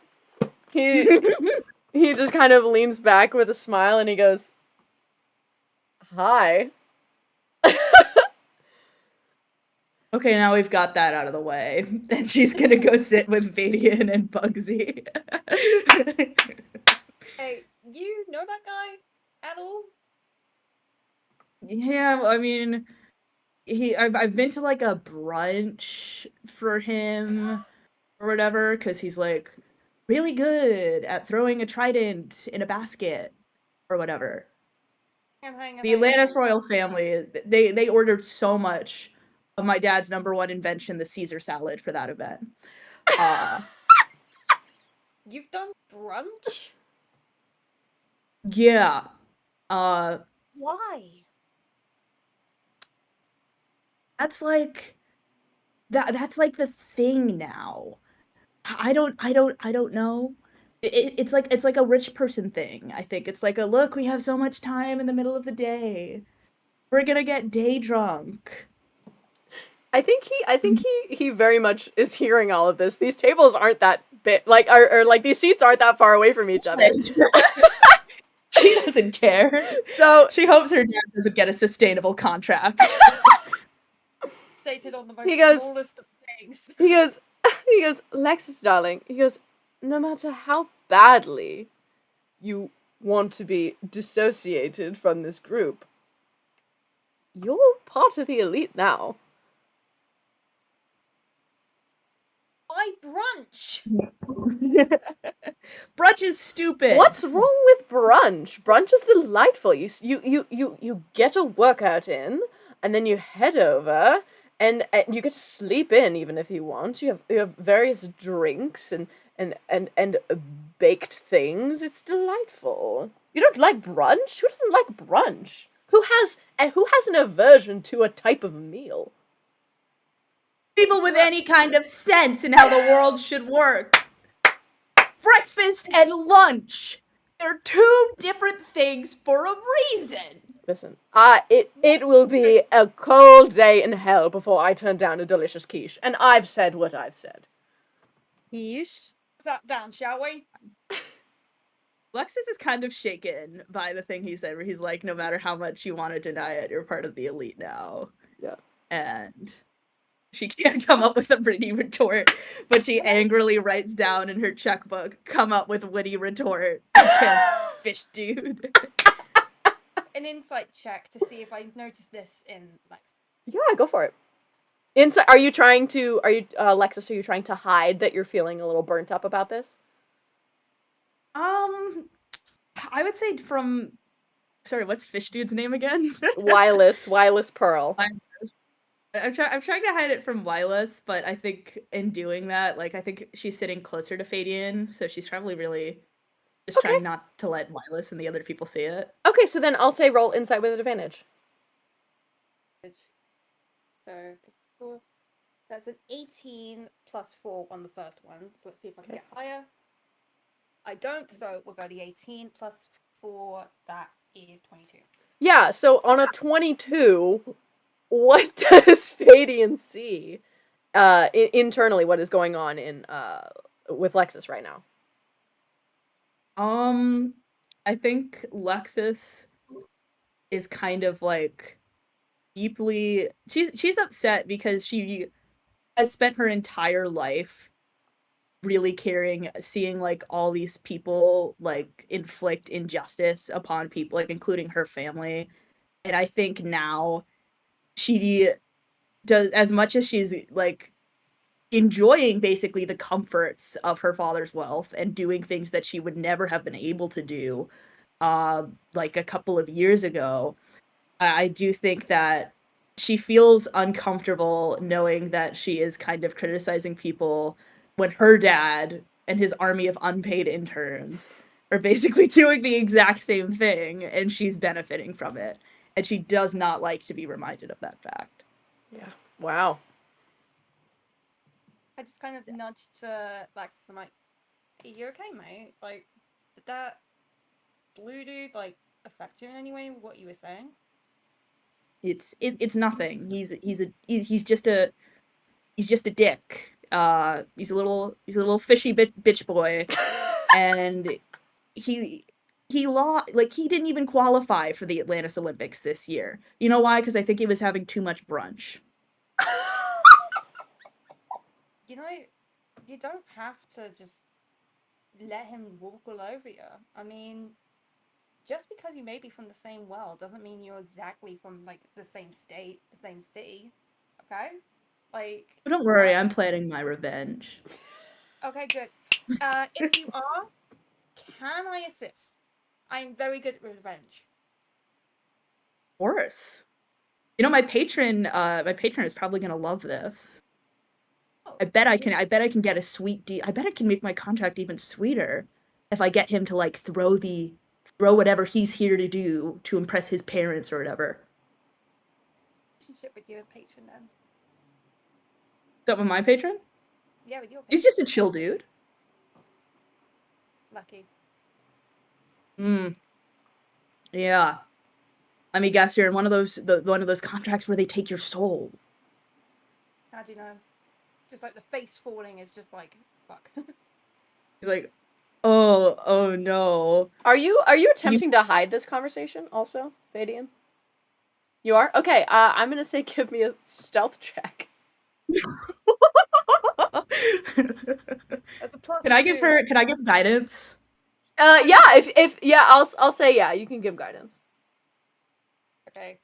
Please be nice to me, Dice. You've been nice to me today so far. That is a 16 plus 2, 18 plus 4 with the guidance. Yeah. So, as much as I would love to spill your beans, yeah, no, you keep a lid on it. You kind of keep it. So if you're choosing, who is hearing this? Is it just Lexus right now? Okay. I like Bugsy. He's my vibe, but we don't know each other yet on that kind of level. For sure. Lexus is a block like me and has that same pact, so I trust them a little bit. Love it. Lexus kind of realizes like Fadian's trying to hide it and remembers where they are, and she's just like, we can talk about this later if you want to. Appreciate that. Amazing. You know, like, I understand that like not all contracts are the same, but like, you know, sometimes you get dealt a really shitty hand when it comes to your cards, and you can't. That's the issue with most people who go into. Trust me, I know about bad warlock packs. You've just got to make it so you're the one holding the cards. And listen, a contract can always be amended. I've tried. There's many times I've gone back and forth trying to find loophole after loophole after loophole, but it's like, to put it bluntly, my patron is like 2 steps ahead of me every time. It's like he knows me internally and externally. He's like the worst, but also like, ugh, like, why does he even like me? Why does he even care about me? He's just. You have something he wants. That's how it goes with devils. They're very good at getting what they want, and usually they hold a higher hand than us. None of us can give people magic. None of us can give people money or love or whatever a devil has the power to give them to, but a devil wants something. And once you figure out what they want and the fact that they want it, you have the power. Listen, we don't have to talk about this right now. I have a whole book full of infernal bureaucratic case law. And you know what? We can see if the professors here even know anything about infernal pacts. I don't know how much I'm going to learn from them, but we can figure something out, because this is the only thing that I've been looking forward to coming here is how to help people like you, because I know people who I need to get out of a similar situation, and yeah, I will. I know we just met. Thank you for entrusting me with this, but we can work something out. I'll look at your contract. Unless you have an airtight infernal NDA, those are really, really hard to get past. Yeah, I mean, my less said about my patron, the better. But at this point, like, for as long as I've known, I've just been running, and I just want to stop. I just want to not have to run anymore. I want to stay in the same spot and just exist for me, you know? Yeah. Yeah, well, let's figure out how to get that little fucking devil off of your shoulder. Then you can chill. Very sweet. Amazing. All right, and with that, you see a very large half-orc. Scars on his face, kind of a big beer belly, sort of strong tusks, kind of walking around and introducing himself to the new students. And he makes his way to your end of the freshman table. And he goes, hey there, kids. My name is Olgar. I am the master chef of Westerly Academy. If I could get your names just in a row, I could try to commit them to memory. I like to get to know everybody here, and we can move along. So he just, like, kind of goes through to your names. Boom. Great. Gets nobody. So he goes, alright, yeah, so, Akasha, your father, paid special for ethically sourced pure blood, so I've got that there for you. We welcome all walks of life here. If anyone's going through any changes through the year, you get bit by anything, or you go through any sort of transformations, or if you're looking to just get things updated, you just let me know, or you let my son, Gongor, you let him know too. And he points over to see a much younger half-orc, about your age, named Gongor. Smaller build, but still, like, you know, broad shoulders. Like I said, about your age. There's probably like 20-ish. Very steely gray eyes. You got some pierced ears, a little bit of scruff, and kind of like messy, tousled hair. So that's Gongor. And he goes, so yeah, just you kids let me know. Don't be afraid to ask. I know the half-orc might be a little scary. Don't worry, I don't bite. Don't you worry. So you just let me know if you have any special dietary restrictions. We'll get that worked out for you. And if you ever wake up in the middle of the night, you need a little snack, you come on down, grab a little something. I won't tell anybody as long as you don't get me in trouble. Kind of slaps his knee. Do you have red dusted cheese puffs? Oh, yeah, we can get that sorted for you, yeah. Okay, good. For sure. You want to, on the regular? Like, how frequently is that something that you want? Yeah, it's a contractual obligation. As needed on the regular would be lovely. Yeah, of course. Yeah, you just let me know. We have a lot of kids here, either warlocks or clerics. They need certain food for offerings and such. So, you know, for something like that, you just let me know. Like, if you could let me know like a day in advance, that'd be great. But you know, if you need it on the day and you're in a bind, you come down to Olgar and we'll sort it out for you. Well, thank you. I appreciate that. Yeah, of course. Nice to meet you, Lexus. Really happy to have you here. And be like, an idea comes into Fadian's head. I'm like, since he said like midnight's max, I'm suggesting as kind of like a initiation sort of thing of like first night all together, we do a midnight feast.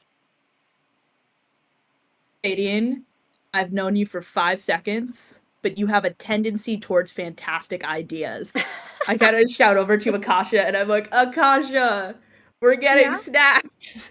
Okay. Is it a rabbit? We'll see if they have that. Alive? Ogar kind of looks over. He's like, I could work that out for you. Yeah, we can make that work. Okay. How do you like it cooked? Extremely rare? No, I like it alive so I can hunt it. Okay, doubly extremely rare. Yes. Can I just get like a high five from Olga? Oh, yeah, sure, kiddo. There you go. That's great. Nice to meet you. I got a good feeling about you kids. It's good to see a lively freshman class around here. It's nice. All right. So he goes, yeah. So you guys need anything else? You can meet me. I'm in the kitchen. There's a little. I have a little. So my quarters are around back. So you just give me a little 2 knock on the door if you ever need anything. And if anything comes up and I'm not around, Gongor, he'll sort it out for you. Ain't that right, my sweet son? And he looks over, and Gongor is kind of like that awkward thing of like my parent is talking about me and I don't know what they're saying. Like hey, Dad. Right. You sound cool. I give a full-hearted wave to Gongor. Thanks. He's like carrying like very heavy bags of like flour, like Peter Malark style, like over his shoulder, like very much like on the job. And yeah, so he heads into the back. Goes, good to see you, kids. And he heads back there. And Galandry, who is the high elf with the headscarf from earlier, she goes, it's really terrible what's happened, isn't it? And Well, Gongor, he's just the sweetest kid. He applied to the school, knowing about the pilot program. He didn't get in. I didn't tell him why. Well, do you want to tell me why? They didn't tell him. They didn't give him a reason. No one knows. He's stronger than most upperclassmen. I mean, you saw how he lifted those very large bags of flour. He is very athletically gifted. There's no reason why they wouldn't have admitted him into the fighter class. And you see that, like, I don't know, Galandry has been, like, kind of buttoned up this entire time, and she gets kind of heated at the fact that this kid didn't get in fair and square. Correct. Like the whole dining hall and see if there are like any other half orcs as part of like just the class, not just in freshmen, but like. Yeah, you see a couple other half orcs. It's definitely more sparse. You'd say like in the general student population, it's the majority of the student population is like high elves. It's a lot of like high elves and like half elves. There's some Cambions here, so like children of archdevils. There's like those are more like infernal, but in terms of like student population, it's like a lot of elves and drow. And generational wealth. Yeah, that's right. Exactly. A lot of vampires as well. There's a lot of vampires. There's again, generational wealth. But yeah, but there's tieflings. The only like singular demographic that you found where there's only one person is a goblin, and it's Bugsy. It seems that Bugsy is the only goblin in attendance at Westerly. So, if somebody were to hypothetically have to drop out of the fighter class, would that open up a spot for Gongor? Well, that's the thing. I don't even know if they put him on any sort of like waiting list or anything. They just straight up denied him. It's preposterous. Yeah. Yeah, it doesn't surprise me though. I mean, take a look at everybody else in this school. Of course they have some shoddy system of admission. They're probably just doing the pilot program because people got mad at them last year. Because there was that whole article that came out and exposed the fact that everybody who goes here is in like the top 1%. Well, really, this entire pilot program is all the product of Lazuli Lovely-Bell being here. This is like her baby. She's been so passionate about inviting people from varied backgrounds to this school, and to the point where most parents were threatening to pull their children from the academy. Figures. I don't get it though. Why would people want to leave this place because other people that are different are joining?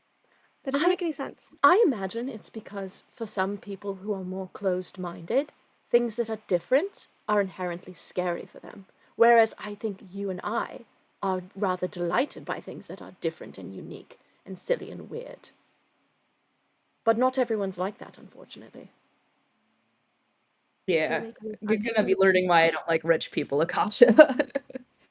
You're going to be learning a lot of like people with. Here's a term for you. I want you to write this down. Tolerant. Okay? Tolerant? Tolerance. Yeah, because that's Okay. going to be That word. that you're going to need that word because that word is going to get you a lot of open doors and b a lot of awesome friends. Tolerance? Yes. Okay. Lexus takes out a little notebook because I think she keeps several in a bag, and she labels it Akasha's Journey of Discovery and gives it to them. That's so good. Oh, thank you.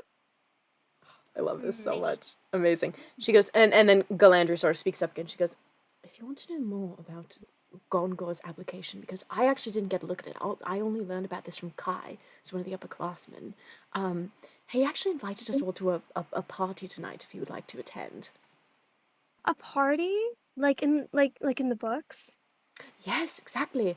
He's holding it in his dorm, and I suppose he's got some sort of like objective ward up there, so it keeps everything silent, which is rather nifty, I think.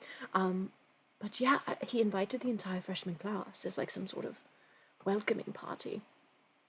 How are we all gonna fit in the dorm? Magic, darling. They're able to expand and like make it bigger on the inside.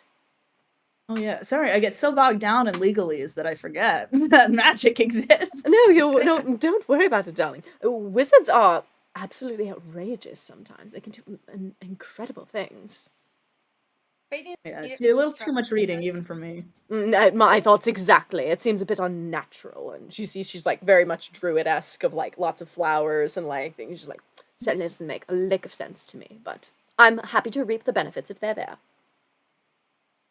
Fading immediately distrusting of this. She's like, wait a sec. Upperclassmen inviting freshmen? I'm calling that Hmm. sus.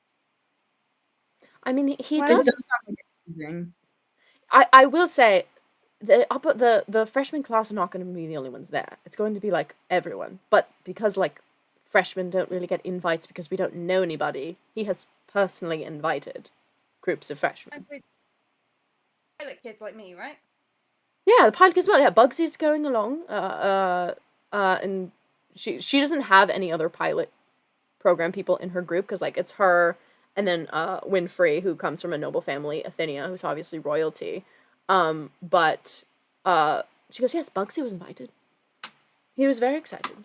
I will say there are a lot of like bad eggs here. I understand your suspicion, but Kai actually is quite nice. He's on student council. He's not like a bad egg, I promise.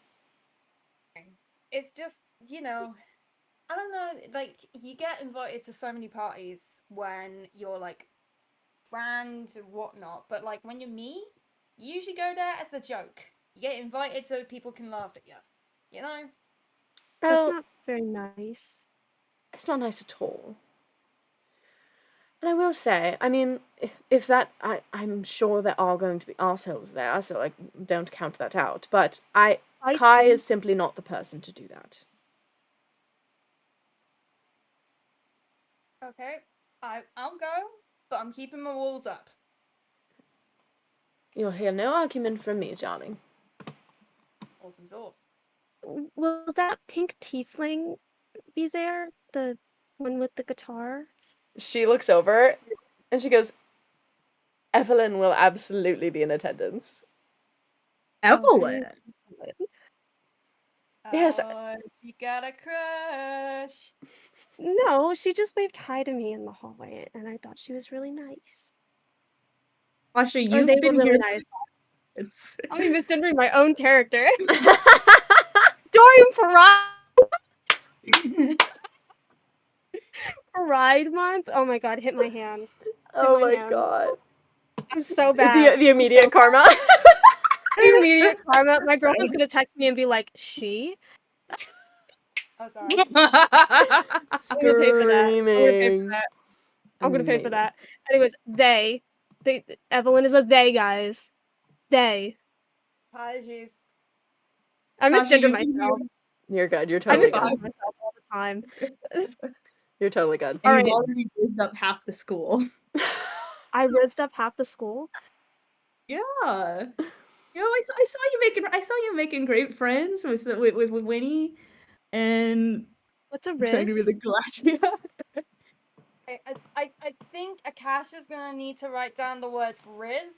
So you got no clue on that. I don't Yeah. know what riz We're means. warlocks. We're really good at Riz. After spells. Oh. Is that a spell? Is riz a spell? No, it's like Kind it's like of. force of personality. It's like So- it's like people are drawn to you. It's like Oh, I'm a ultimate vampire. That makes charisma. sense. Yeah. Oh yeah. You know, it's like you work with dead things. It's like when there's a dead body and all the flies go to the dead body. It's like that. Oh, so they want to eat me? Honestly, kind of, a little bit. A little bit. Okay. Define eating. Oh, darling, we don't have time for that. Like gnaw my flesh off. If you're into that. I don't think we've got there for Akasha's lessons just We yet. need Maybe to plan a special slideshow. we for need that. a specific syllabus, okay? And I think that's Why would I need a slideshow to know how people get eaten? Oh, darling, we have much to learn. Oh. But Evelyn will be there, right? Yes, I imagine. Okay. I mean, they're invited. Invited? Yeah. I am, Okay. yeah. Always at least make an appearance at a party you're invited to. That's my policy. Will there be Um, animals? Would there be animals? Unclear. I mean, I can turn into one if you so please. You mean, could the turn best into an animal? I can. She turns into a raven. Oh, can I Yeah. pet you? Yeah, so she perches like on your shoulder. Oh my god, I think oh, they're so chipper about this, and they're just gonna start like petting underneath her chin and like giving her like neck rubs and whatnot. She kind of like preens like into it, is like she's into it. People can It do is, this that's on cool, it's just a surface? I shame didn't that we're know. Any party cannot be complete without the fur babies that you just cuddle in a corner while you're avoiding all people. Well, and oh wait, she can't talk. She's a raven. We'll go to a different NPC. So Winnie goes, pets aren't allowed at the school, so it's unlikely that Oh, any non-humanoid pets will be allowed. How are we defining pets? Do they have to be alive to be considered pets? I suppose not. I once had a pet rock. But like, would that be banned under the bylaws of the school? Winnie stares off into the distance, contemplating this. You know, sometimes the rules are not all encompassing. I think if you took that to court, you would win. They would let you keep your pet rock. I'd take out like a little like, I would take out my as page in my notebook and I write a little card, and I'm like, I've met you at some parties and you don't seem like an asshole, so I'm giving you this, and it says like Lexus perplexes, comma, parentheses, almost, close parentheses, Esquire, and the room number. She takes this and goes, "This is most helpful, thank you." Oh yeah, of course. name. Tell your parents not to have a contract with my dad. He really wants it, and it would really piss him off if you guys didn't take it. Why would you wish for your father to not succeed in business? Well, because ever since he started doing it, he became a real dick. So I see. Interesting. yeah. Don't tell them that. Actually, you can tell them that. I don't care. I will be in a state of telling them that and not telling them that until you confirm. You would be a really good lawyer. Thank you. She shoots something.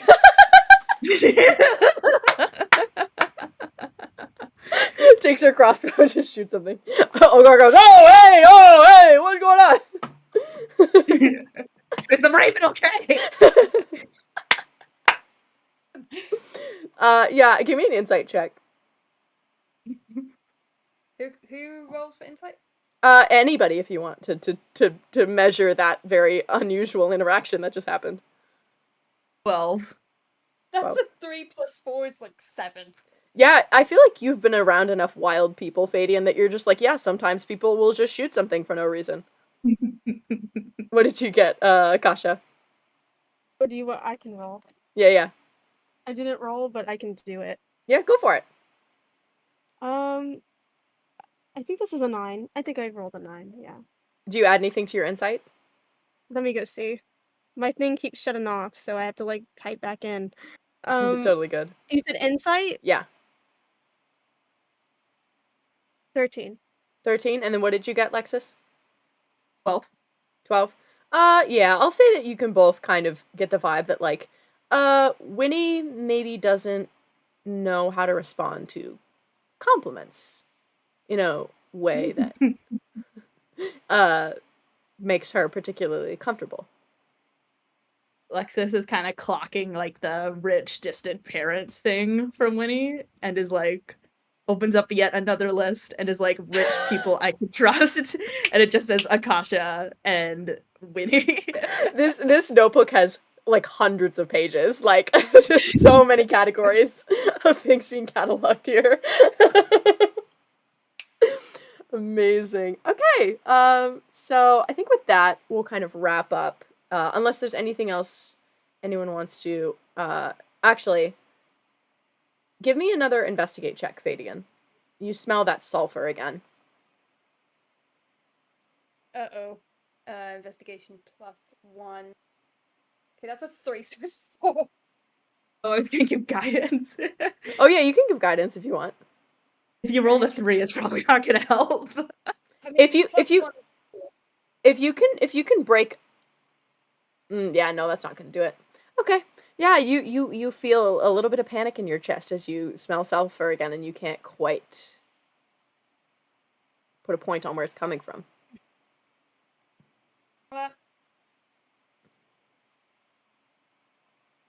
Like, anyone else smell that? It kind of seems like you are the only one that is smelling it. Can I do maybe in our Arcana check? Sure. Because Yeah.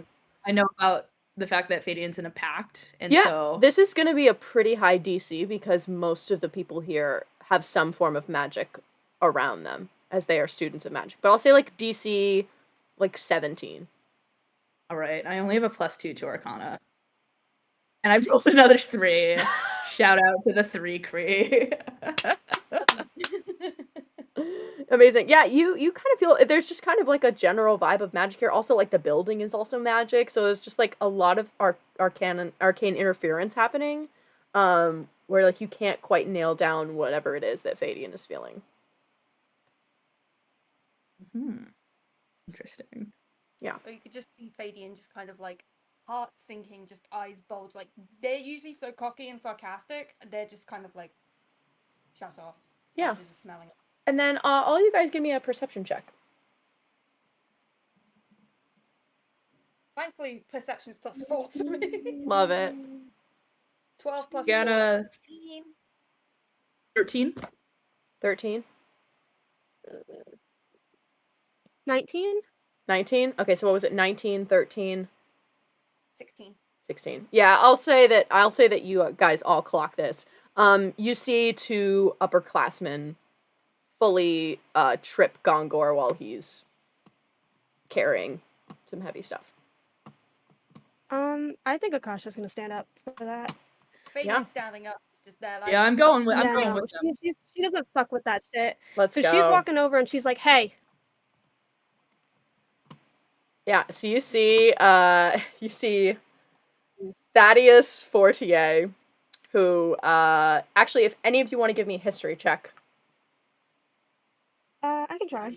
Well, it's not really gonna know much. That's an 11. I got a Only a 10. 14 plus 15, 16, 17? Yeah, so he bears the visage of Akadi, who is the goddess of storm, and is very clearly in like paladin garb. And yeah, I don't think you guys are high enough to clock that. Maybe just burning with rage over Gongor. So you see Thaddeus Fortier, and then Fadian, as you get closer to this other person who has tripped Gongor, you smell that sulfur again as you come across Adrian Adonis, who is the son of your fiendish patron. Ooh. I just immediately go to him and I slap him. Lexus goes up and she says, "No, pause on that. I need an attack roll." Oh my god. Unarmed strike, let's go! Yeah, let's go unarmed strike. So that's a +1. Oh, hang on, I cocked that. I need to roll. Gotta honor the cock. It's an 8 + 1, so that's a 9. Yeah, that's not gonna do it. You're like skinny warlock fist just flies like right by this like Cambion. He grabs your wrist and he like pulls you closer and he goes, "If it isn't Daddy's favorite toy," and then he pushes you away. Lexus would like to go up. Dickish. Oh wait, you go. Can we jump them? This is in full view of staff and students, like, mind you. Go up to them and say, "I've just seen you commit 2 counts of battery. Issue an apology, and I'll consider not pressing charges. And I want to cast thaumaturgy while I say that." So that means I get advantage on intimidation. Yeah, roll intimidation with advantage. All right. Okay, so the first was a 16 plus 4, so that's a dirty 20. And then the second is lower than that.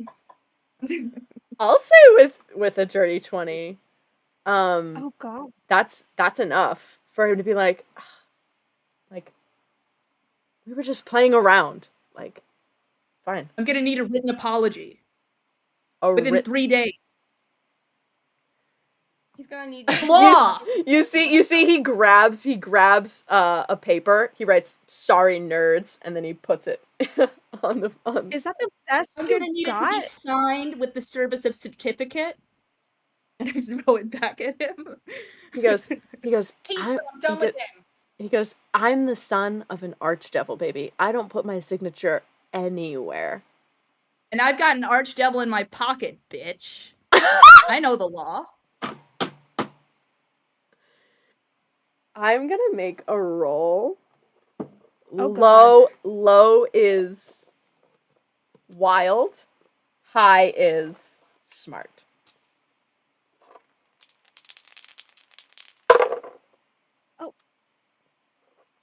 If you hear pitter patter, it's my cat. She has the zoomies.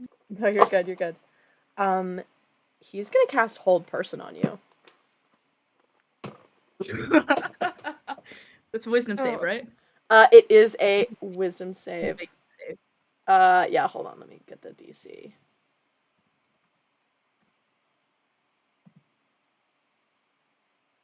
God, we're getting into a fight first day of school. Alright, Harry Potter gang. Let's go. Why is it always you 3? Yeah, Okay. I'll say like wisdom save 16.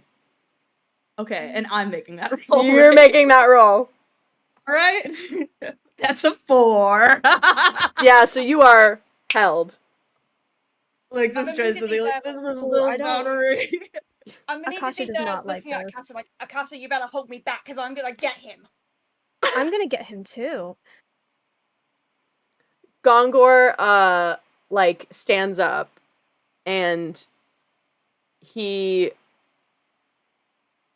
like, you know, shrugs his shoulders kind of. He's been fucking lifting flour all day. He's like exhausted. He doesn't fucking need this. And he goes, yeah, go ahead, Kasha. I think Akasha's gonna use Mage Hand to help him pick up his things. And is going to try to help him up. And the entire time she's gonna be like, I'm sorry, I'm sorry that they did that to you.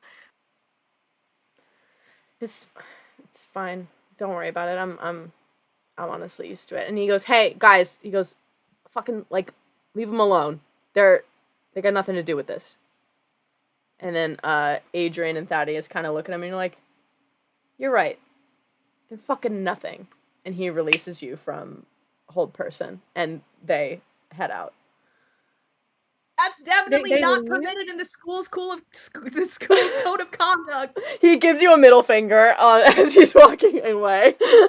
Wow. His Intentional armor infliction is of emotional gaudy. distress. I just specifically call out to Adrian. I'm like, you may say that we're nothing to you, but we're everything without you. Like this I- prestidigitation's the vine boom again. I feel like Don't Akasha- vine boom me. what's the other guy? The other guy is Yeah. Thaddeus Fortier. Okay, I think Akasha is going to look at him and be like, "Get better armor. You look fucking stupid." Another vine boom, prestidigitation. He I think wants to swing on you so badly, but I'll say, because he's an upperclassman, he is a demigod. He fucking knows you and knows that your dad is Dracula, and he's like, just let it go. Just let it go, Thad. Just let it go. And She he keeps definitely bears her fangs. love.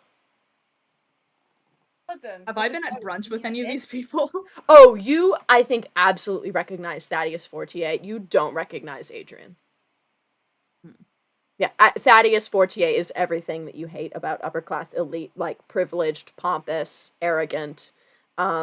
His mother is a literal goddess, and he thinks he's hot shit. And his dad's a nobleman. Maybe we should tell his mom. Yeah, Gongor goes, "How would that work? Would you leave an offering saying your son's a dick?" Honestly, we could try it. I'm open to ideas. And he's like, thanks, guys. They're fucking assholes, and I can't fucking do anything about it because my dad needs this job. I could do something about it for you. I don't care if I get expelled. No, I don't want you guys to get in trouble. This is Is your Listen, mate. I know Adrian on a personal level because he's a dick, his dad's a dick, they can all get in the fucking bin. Listen to me when I say this. Whatever happens with him and that weird paladin guy, whatever happens, I'm gonna let it stand. Thaddeus the second. He's kinda Exactly. We're ugly. gonna let it stand.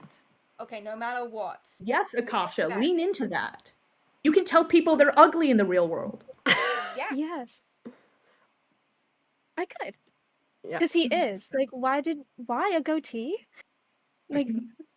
He goes, and then Gongor goes, I mean, I got a goatee, but I guess yours You're is nice. pulling off. His is really patchy. really, I thanks, guys. I mean, I got orcish blood, so the hair comes in a little stronger, but thanks, guys. I appreciate it. Well, I'm Gongor. I know my dad's been telling everybody my name, but I don't know any of you guys. Oh, I'm Akasha.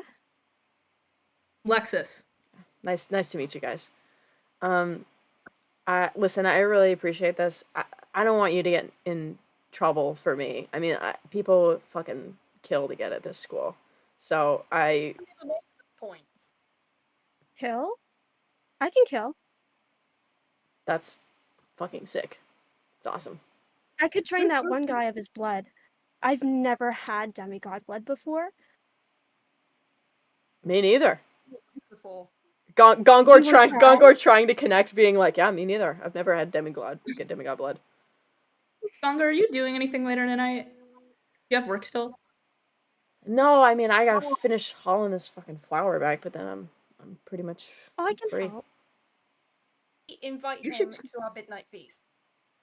Our midnight feast post party, and then also the party, because I'm going with y'all to that because I need to come up with a witty retort to wile us, and also we need to take Akasha to her first party. And Gongor, you should come with us. I don't know, people I know I'm just a freshman, but like everybody knows my dad invented the Caesar salad and various other things. So I don't think anybody would care if you were to invite you, and you should fucking be here, dude. In You fact, should be here more than I should be here. You're a fucking guest of honor, alright? You're Yeah. our buddy, and we're gonna protect you no matter what. Gongor, Gongor, Gongor, Gongor.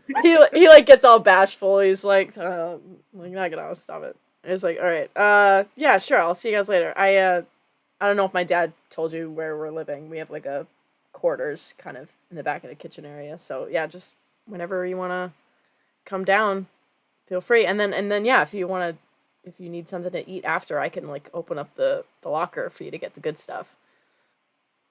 Lexus also writes down a little fake business card and gives it to him and is like, I could get those guys for battery. I really could. Mm-hmm. I'll let you know. I mean, one of them, their parent is literally a god, and the other is an archdevil, so they're kind of untouchable, I guess. But I really appreciate this. Jurisdictionally, you'd be surprised. Do you need a suit at Get me all, for like for a party? I mean, could I not just wear this? And it's like a like white shirt that's like covered in oil and like stained and like ripped and stuff. No. Okay, yeah. Can I? Right, that's stupid. Why would I wear this? No, I can suggest. I can cast prestidigitation on that. Just You magic that. so you cast prestidigitation, and it seems like the shirt is so old and tattered that like like when you put a filter on like an already bad picture, it like just looks like a filter that's over a bad picture. Oh no. I took one of my dad's suits. Don't tell him. I have no problem letting you use it. Just don't tell him. That would be I'm making so clothes as well. that would be like so nice. Yeah, okay. Sure. Yeah, sure. I mean, I'm not really his proportions, but maybe if he's got like a baggier shirt or something, sure. Yeah, that'd be nice. Thanks. We'll find something that you have that is like, if it's big, I can take it in. Awesome. All right, I'll see you guys later. And he goes to pick up the flower again and heads back. All right. So our first attack roll. I didn't realize that was gonna come so quick. So great, amazing. No, I love it. Okay, great. So you guys all get ready for the party. What is everybody wearing? That's what I want to know. Lexus is making a statement. She has a very fancy, like she's wearing like the very fancy kind of like underclothes that have her dad's logo on it, but it's like been crossed out. Oh, tea. I love that. Amazing. All right, anybody else? Fadian's just wearing the same thing. Love like, it. Hair. Norms and like changing outfits for the sake of events and formal gatherings does not compute. Yeah. Why bother? Yeah. I'm just kind of stood there in the room, just kind of like, guys, does it need to take forever to get ready for a party? Yeah. Absolutely. What are you talking about? And have you been to parties? What? Oh my god. Well, I'm sure Dracula's hosted. I'm sure Yes. hosted parties. Yeah. A for few sure. times. Oh, well, they never mind. Where people get eaten. Roll maybe. insight on that? Yeah, roll insight against deception. Great. I have Okay, very I'll poor roll- wisdom. I'll roll deception. She's not really good at deceiving. She just doesn't say anything. I got a 16 on insight. Hold up. Let me get my. Being's just there, kind of just sat there like. I also got a 16. Oh, so I'm gonna say that's a reroll. So, yeah. So roll Okay. again.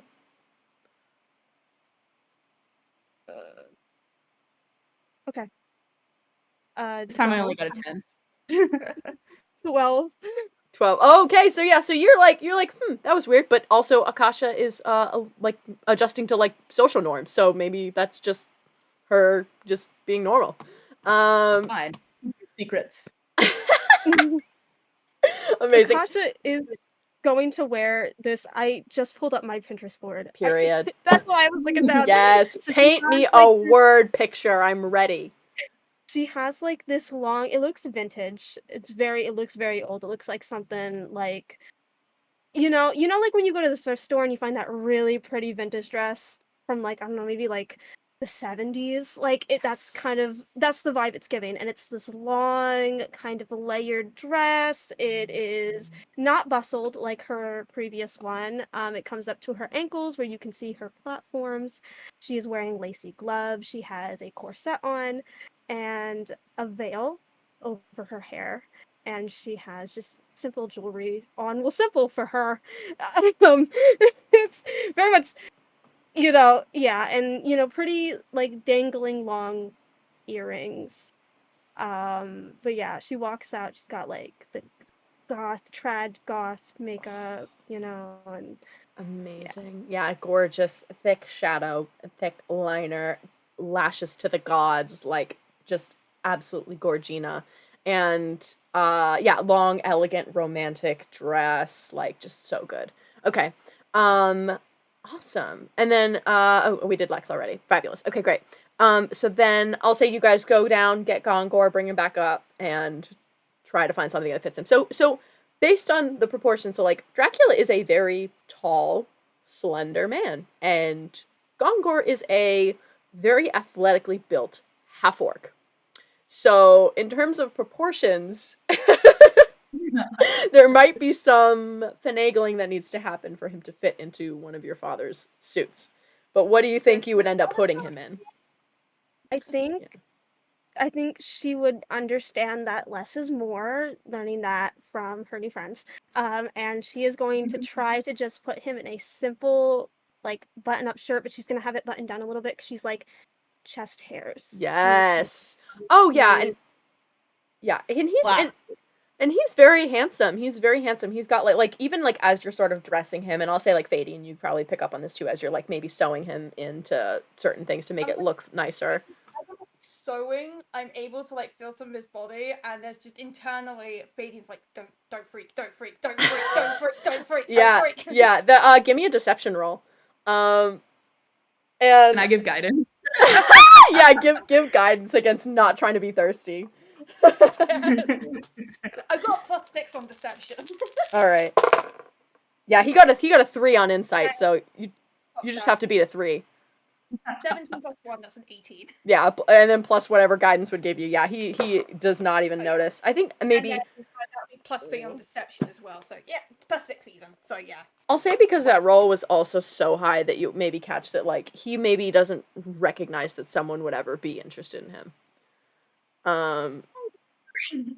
Yeah, but he's like very like athletically built. Like you feel his shoulders and like his biceps, and like as Akasha kind of like pretties him up. You see like his chest hair. He's got like the right amount of chest hair. Like not like too much, but it's also not like bare, like childlike or like high elf where there's like no hair. It's like just enough, just a little bit. And you see he's got like he doesn't have like any jewelry or anything. I think he has like some earrings, like some just like studs in. But yeah, he's a handsome guy. Lexus, and I'm just there like. I mean, like objectively speaking, sure. Amazing. Yeah. Wait, I'm not attracted to him, but like, objectively speaking, Are you trying to hide this conversation? Lexus maybe is not great at it. He's like, This is over here. You totally don't get anything that like Fadian's throwing so much like keep the secret at you. And you're like, Can I roll insight? Yeah, roll insight. Well, also like if you say like, well, I'm not attracted to him. He's like, I'm right here. You're just not my type. No, that's like no, not my type. Right. No, I got you for sure. Yeah. Okay. I just think like, in the realm of another person, and when you're in the vicinity of another person, hearing someone say, well, I'm not attracted to that person, completely unprompted, with no context whatsoever, can be possibly seen as hurtful. Okay, but consider that before I said, of course, he's objectively attractive. That honestly, that in another lifetime, in hey, another lifetime, Gondor. hey, appreciate that, and he gives you a little fist up. Yeah, yeah, that's great. Appreciate it. I rolled a 3 on insight too, so Yeah, no, he's just he's just a guy. Okay, great. So you guys head to the party. You guys head on over. And it is fucking poppin'. You head over with Galandri and like all of them because they know where Kai's room is. Let's go here. So this is Kai Copperblade. So and Kai lets you in, and he's also just, you know, kind of very stereotypical fighter, that sort of athletic build. Not too bulky, but yeah, this is Cayenne Copperblade. And he's one of the student mentors. He's on the student council, and he's one of the upperclassmen. He opens the door and he's like, "Hey, great to see all of you. Names. Who do we have here?" He's just kind of like bopping around. Lexus. Nice, amazing, great. Good to meet you guys. Yeah, come on in. We got do you guys want any food? We got drinks here. We got some music playing. Blood? Oh yeah, we got some blood. Yeah, we got some of the so we have them off in like sections and stuff. So we've got you know, like stuff for any of the Fae students, any of the Tritons, vampires. So I think the vampire corner is like down by the window. But yeah, it should be in there. If you need help finding it, just like let me know. Is a tiefling named Evelyn here? I think so. And you look around and it's like the whole of Westerly is in this room. He goes, yeah, I think I saw them here. I'll let you know if I find them. Okay, I think Akasha's gonna try to go and either find the vampire corner or find Evelyn. And as I do that, I have to go feed my cats. So Yeah, go for it. Go feed your cats. Great. Okay, when fabulous. you come back and want to do a perception check, I will give you guidance. Okay, great. Amazing. Yeah, so Kai kind of leads you in. Clearly, Galandri knows him, so they like start chatting. And the rest of you file in, and yeah, you see everybody here. So you do see Wylus. You see Athenia, you see Bugsy, you see everybody that you've been talking to. And then off in the far corner, you see who else? Yeah, you see Wisteri, Greensboro, another in the upperclassmen, Alondra Ferrick, a lot of people that like you don't recognize, but like you saw on the grounds. As you were sort of walking. Oh, I realized that was not streaming when I said that. That's okay. But yeah, like other people that you saw on the ground, sort of like leading people in. Very kind faces. Everyone seems pretty nice. But yeah, who do you guys go over to see? I go up to Wesley or Wylus. Wylus, yeah. With Lexus, I'm kind of like bringing over Gondor as well, just like you might want to come with us, mate. I finally come up with a witty retort. Yes. I say, yes, darling. He's holding like a goblet of wine and like leaning in like a chair. Yes, darling. Oh, Wylus. You know, I just wanted to say, I'm surprised you like brunch so much, because I think if you missed a few, you probably would have qualified for the Atlantic Olympics this year, and you wouldn't be slumming it with the rest of us here. And I know you must be super upset about that. Make an insight check. Could I? This might be dumb, but could I make that vicious mockery? That's a 2. Shout out to the 2 crew. No, not on a 2. I think even on a 2, you gather that like he's more pleased that he's gotten a rise out of you rather than you like insulting him would have hurt him. Like I think he seems less affected by your quips because he knows that this has been in your mind all day. bye now. And Alexis is gonna go make herself a very strong drink. Ta-ta! And he keeps drinking his wine. And you see he leans over because he's doing, like, in the midst of, like, drinking, he's also doing, like, traditional Atlantean tattoos. So he's, like, got these, special, things that he's, like, hitting into people's skin that are, like, laced with gold. So he's doing, like, kind of, like, sick tattoos on people. So he's kind of, like, pretty unbothered. I'm gonna get to you, Violet.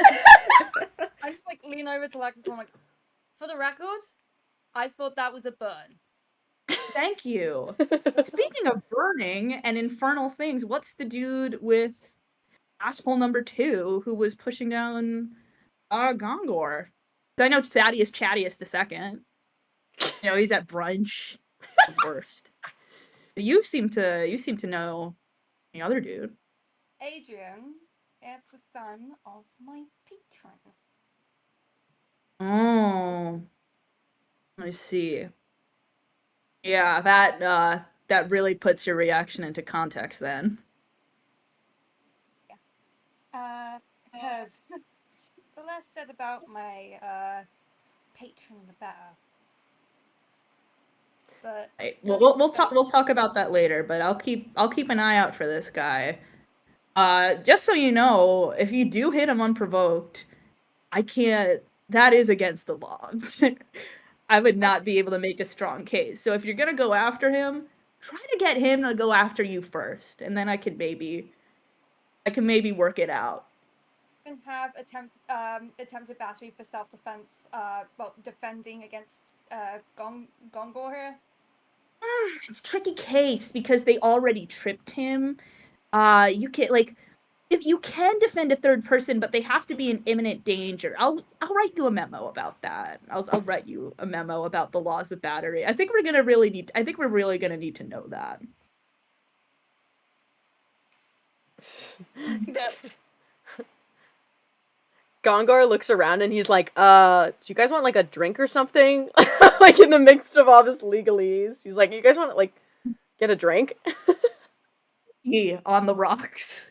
Whiskey on the rocks! He goes, sure. I don't know if they have, like, a full bar set up. I see they've got, like pipeweed and, like, some elven wine and, like, some orcish grog. But, like, I'll see what I can do. Okay, could I, like, chill touch a glass and be like, Yes! They clearly don't have ice at this establishment. Do you want me to get one for you too?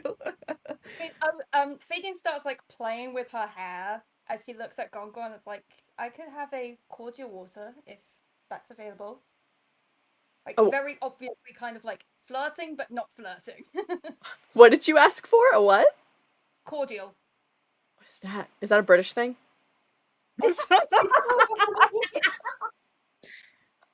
All my mates in the chat are gonna be like, how do they not know about cordial? No, it's like a kind of like a like flowery water sort of thing. Oh, okay. Okay, yeah, so you're kind of, like, trying to, like, be flirty. Yeah, because I'm, like, playing with my hair, trying to get, like, a Yeah! kind of I'm gonna roll insight and see if he clocks it. just kind of, like... He rolled an 18.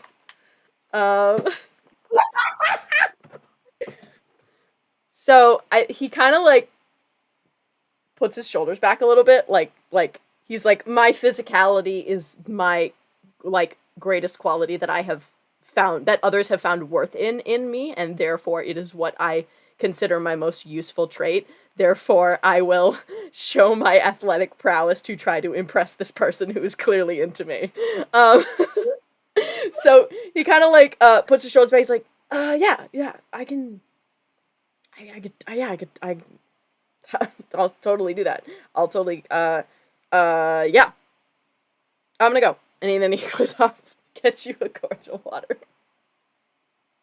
Okay, so 2 goals for you, Fadian. We're gonna get you out of your pact, and we're gonna get you into a different kind of pact.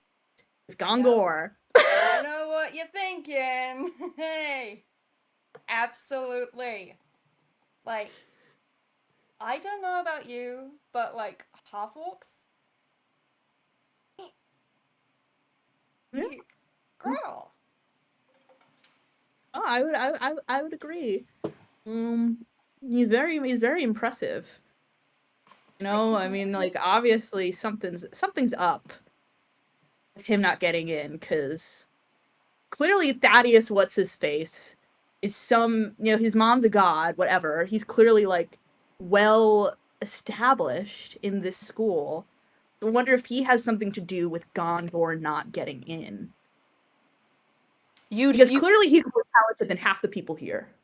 You remember Galandri talking at the feast about how Kai might know more about this because he's on the student council and like works in the administration at the school. Ask Kai about that?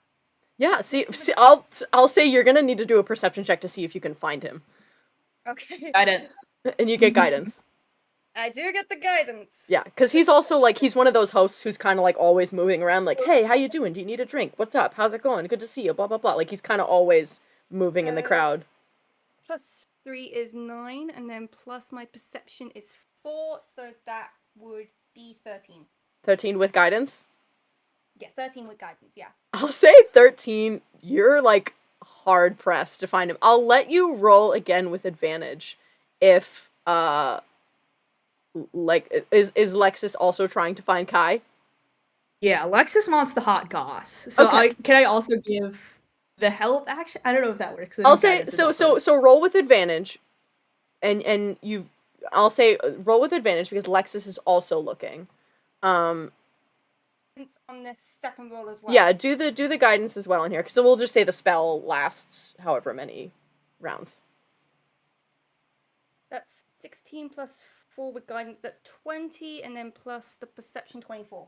Yeah, you spot him, but he is talking to someone, so you can like make your way over there. But yeah, There he is. amazing. You head over, and I'll say we'll cut from there, and we'll go to Akasha. And yeah, so give me a perception check. And I'll say because would you have I'll say like we're going back in time. Lexus, would you have cast guidance on Akasha to help them find? The issue is, so go back in time. Is this before I cast it on Fadian? Because that would have Okay, cool. Yeah, so I would have cast guidance then. Perfect. Amazing. Yeah. So then roll your perception with guidance. Give me a minute. I have to pull up my sheet again because it shut off. Perception.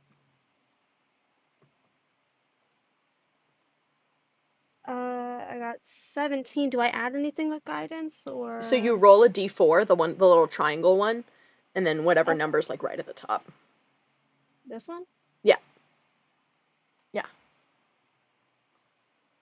18. 18, yeah. So I'll say 18, yeah, you definitely find them. They're over in like the music section, so like all of the bards, like the music that's playing right now is from all of the like bard students. So it's like full jam band happening, and Evelyn has their guitar like and is just like in their feels with the music. Okay. I do want to say that Akasha did find the blood, and there is. I saw this so good. Yeah, she's got blood on her a little bit because it's just really good, Yeah.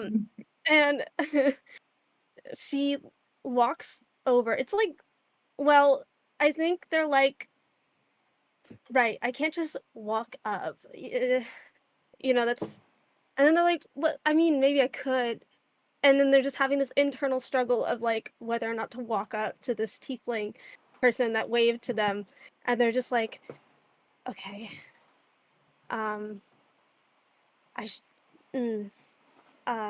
Okay. And I think they're just gonna stand in the corner, like in those vampire movies where the vampire is just standing in the corner and watching the love interest. It's like that. I love it. But it's not like it's a very much awkward energy. It's not like Bram Stoker's Dracula where he's like, see me. No. It's like I want to talk to this person, but I'm like low key like a fucking eldritch monster, and I can't like. I'm trying to interact. Yeah, I'll say. Though. I'm gonna have them roll perception, but I am gonna have them roll with disadvantage because they are actively playing music right now. Okay, that's not great. That's worse. Yeah, on a 5, they do not see you. So they are very engulfed in their music right now. But you do see Winnie, who looks equally as awkward at this social event. I think they're just gonna keep staring at this person. They know nothing about Evelyn. They're just staring at Evelyn because they don't know what to do. And they look over, they see Winnie.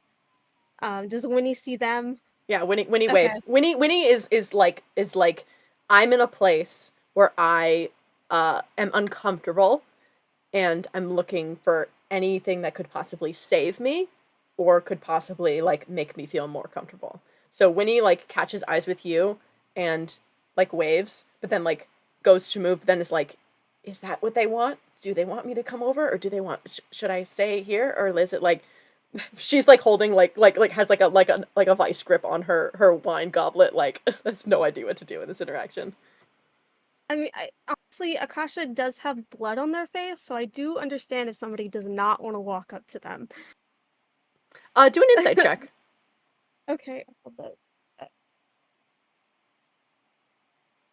I'm pretty sure that this is a fail because I mean, insight. Where's my insight? Why can I never find my insight? 6. Yeah, I'll say 6. Like you're not quite sure. Eventually, Winnie does walk up to you and is like, "Hi, friend." Hi. Do I walk up to them and then they kind of like point over to Evelyn? Oh, are they your friend? I don't know. Ah, They waved at me. They gave me a look, and I want to say hi, but they're really pretty, and I can't articulate words. I see. I too struggle with articulating with the words that I want to say out of my mouth. Although I am not gifted with social intelligence, we shall say, I am often told to just do it.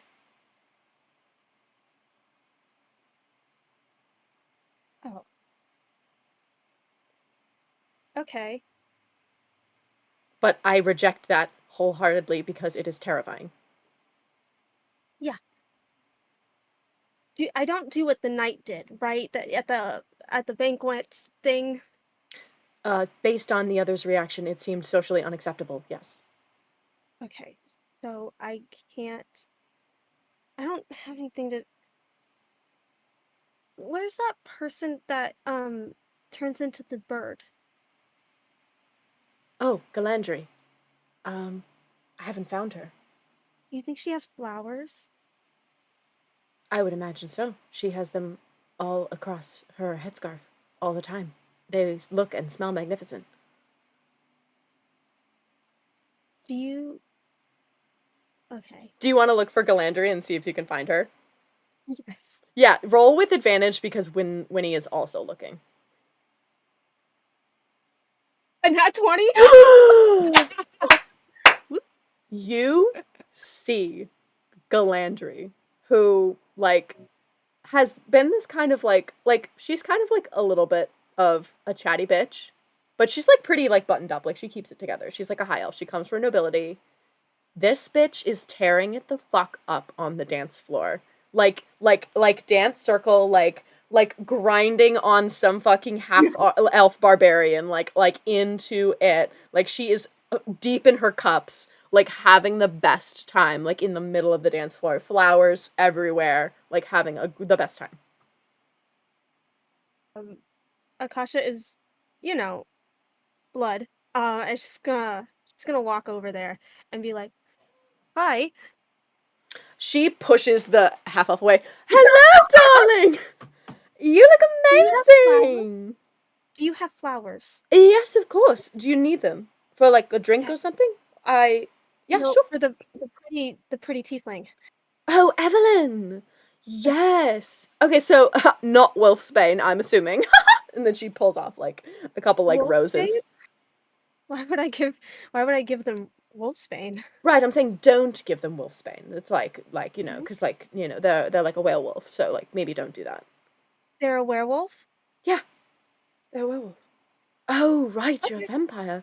Is that like not like kosher or whatever? I'll have to ask my dad. Why'd you have to ask your dad? Isn't that I like? don't know.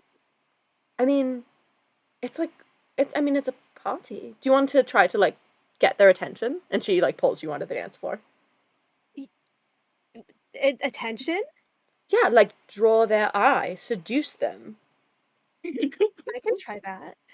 Let's fucking go, darling. And she like is like dancing with you, like very very much like giving 70s, like I'm in the middle of a field of flowers, like very flowy, very gothic, like kind of like Okay. dancing, like just so in it. And I Have you guys ever seen Wednesday? Do you know the dance scene with Wednesday? yes. Akasha. Period. I'm seeing it. I love it. So good. Amazing. Yeah, you guys are tearing it up, and then I will do another perception check. Sorry, I have so many dice. Yeah. Yeah, okay, that's gonna be much better. That's a 15. So yeah, so they see you. They like lock eyes with you as you're dancing in the middle of the dance floor. And they kind of like they're actively playing their guitar right now. So they just kind of give like a smile and like a nod. Like okay. Yeah, you know, creepy girl dances, you know. Love it. Give me an Very insight much- check. Give me an insight. Okay, hold up. I got a +4 in insight, I think, Love it. because I had to stare at it for a few times. Insight is like my favorite skill check ever. I use it all the I time. dropped it and I caught it with my lap, but it landed kind of weird. Do I re-roll or are you fine with it just landing kind of weird? Is it a good roll or a bad roll? It's a bad roll. Then roll it again. landed like Roll it again. Then roll it again. It's an even worse roll. Oh, I've got this mat. It goes A 6. Oh, 6. Okay, yeah, so you can't tell. I mean, they seem to be like into it, but like you can't really read anything beyond that. Okay. Interesting. So I think she's gonna look over at oh, what's their name? I'm so terrible with names. No, it's okay. It's Galandry. Galandry. Yeah. I had to remember Gladriel, and that's how I'm gonna get to it. Yeah. And they're gonna turn to her and go, "Is it working? This is how it works." She goes, "Oh, darling, they're totally into it.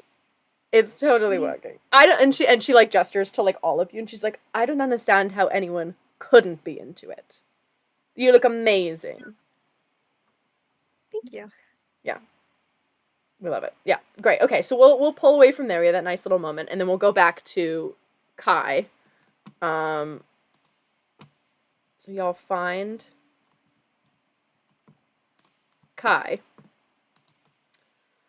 Yeah, and he's kind of like just like talking to people like, Lexus, Fadi, and how you guys doing? You having a good time? Having fun? Yeah, we're here with our buddy Gongor, and you know what? He is just so impressive. You know, like he's getting us drinks. He's like so strong with the flour and stuff.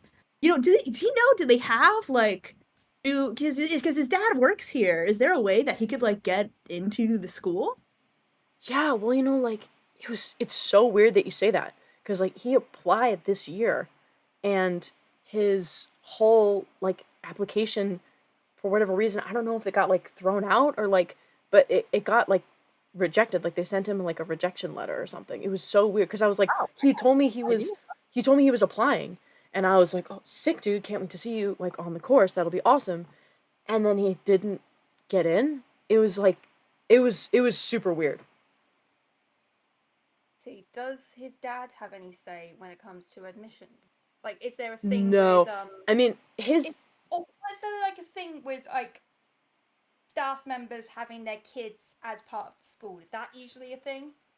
So previously, kind of, because a lot of the staff members here are from like really rich families, like or they just like have a lot of wealth, or they know people that are like powerful and stuff. So like you know, Professor Ivanov, like, is a vampire assassin, and, like, she's been in the game for years. So, like, I'm sure that, like, any family member of hers would be, like, totally welcome because, like, she was, like, a hand to, like, a king or whatever. But, like, with Gongor's dad, Ogar, like, he's a really nice guy, and, like, we all love him, and it's honestly, like, fucking bullshit that, like, Gongor didn't get in, but, like, he doesn't come from nobility.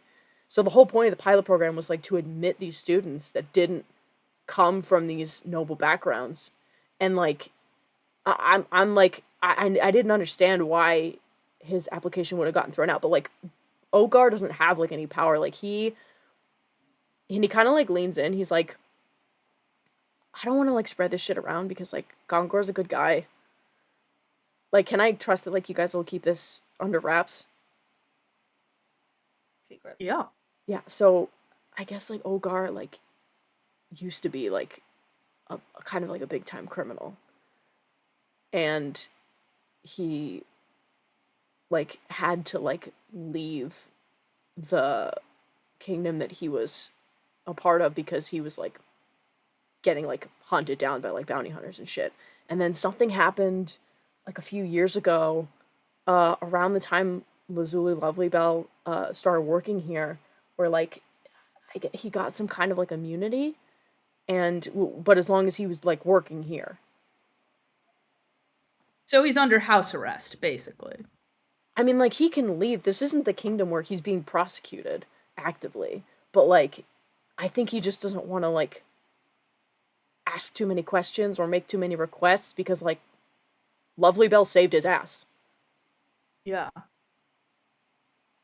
Do you know anybody who has anything against Gongor? I mean, like, fucking people like to fucking pick on him because, like, again, like, some people know that, like, his dad was being, like, prosecuted and shit. Like, some people just like to be fucking assholes. But, like, Yeah. I don't think anyone, it's not necessarily against, like, him as a guy, because he's, like, he's a great guy. Like, everybody that talks to him, he's, like, really sweet. He's, like, the least, like, problematic person you could interact with. Like, he's, like, super chill. So, yeah, I don't know. 2 seconds. Kill anybody who touches him, so I feel you there. What'd you say? What? And I've known him for 2 seconds, and I'll kill anybody that touches him, so Yeah, I feel right? you. No, totally. I was, like, super fucking bummed when he didn't get admitted. I was like, that's my guy right there. So, yeah, I don't know. I mean, the whole thing, it seems pretty sketch. I have to believe that it was, like, maybe he didn't get the papers in time or something, because, like, I couldn't see why, like, now that Lovely-Bell's, like, in charge of this whole pilot program thing, like, he seems like the perfect candidate, and, like, she loves him, like, adores him, like, I don't know why his thing would have gotten, like, thrown out. Unless it was, like, I don't know. Either he didn't turn it in time, or, like, someone's got it fucking out for him. Ask, because obviously my character's criminal background. Can I do a history check to kind Yeah, of, like, see if give me there's a- any connection? Give me a history check. Yeah. Oh god, I've got +1 in history, so this is probably gonna be bad. That's a nat one. That's a nat You have one? guidance? Never mind. Nat one, no, that's not gonna do anything. Yeah, I mean, you also, like, don't know their, like, family name either. Like, and also, like, you know, like, in the criminal world, like, sometimes people change their fucking names if they're being pursued. Like, you have no idea. But yeah. So he's like,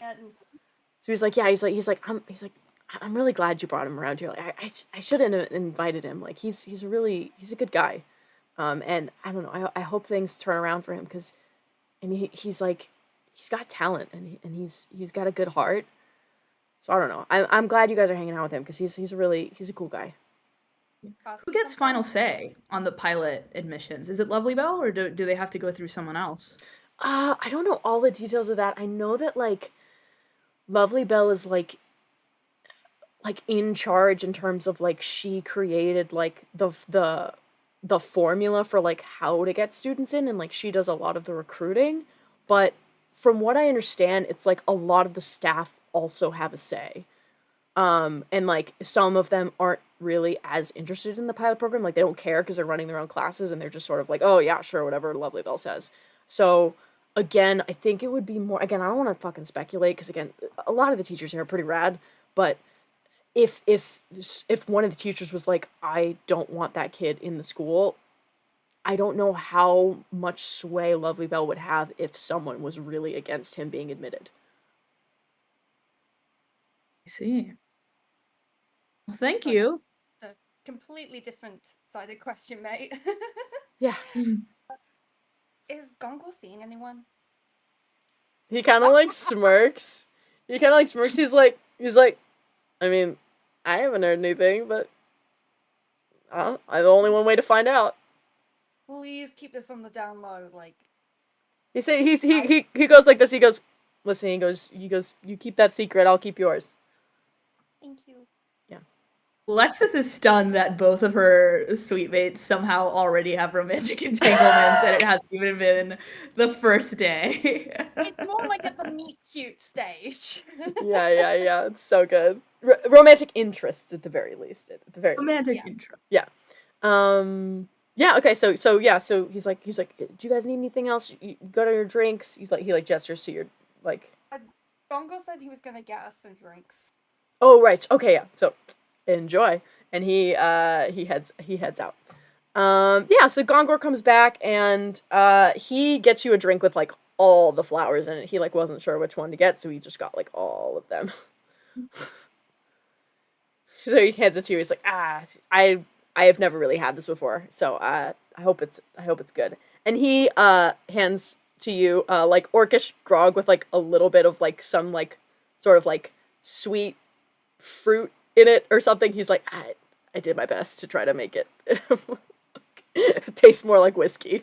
But Lexus is gonna sort of pat Fadian on the back, take the drink from Gongor, and say, I have to go iron my contract now and leave them I'm alone. gonna need like a performance or a persuasion or deception or something for that, because that's crazy. I'll do deception. That is wild out of Shout you. out to crew. That is so funny. You're gonna iron your contract? That seems not like something that you're supposed to do. They're a lawyer. Well, are you a warlock? I mean, no, I guess not. It's like a thing. Don't worry about it. Do you like warlocks? Don't worry about it. I'm gonna do an unspecified thing. Yeah, And no, you live your life for sure. Yeah, I'll catch you later. He's gonna go off and Is maybe see if she recognizes anybody else Yeah. from. He's like, let's see, okay, no. And Lexus gives Fadian like a little like. Right. What's that, like? I'm sorry. It's also a warlock. There are some people that do like warlocks. Some people that think that they discovered the earth. No, I mean, think they're all like- I try not to make judgments. I mean, like, people make judgments about me, like, so I try not to do that. I mean, the only people that I don't like are people that are, like, shitty. And, I don't know, you don't seem shitty. I mean, He downs his orcish grog. He, like... well, I'm very pleased that you say I've got my mug. I'll just turn that to it.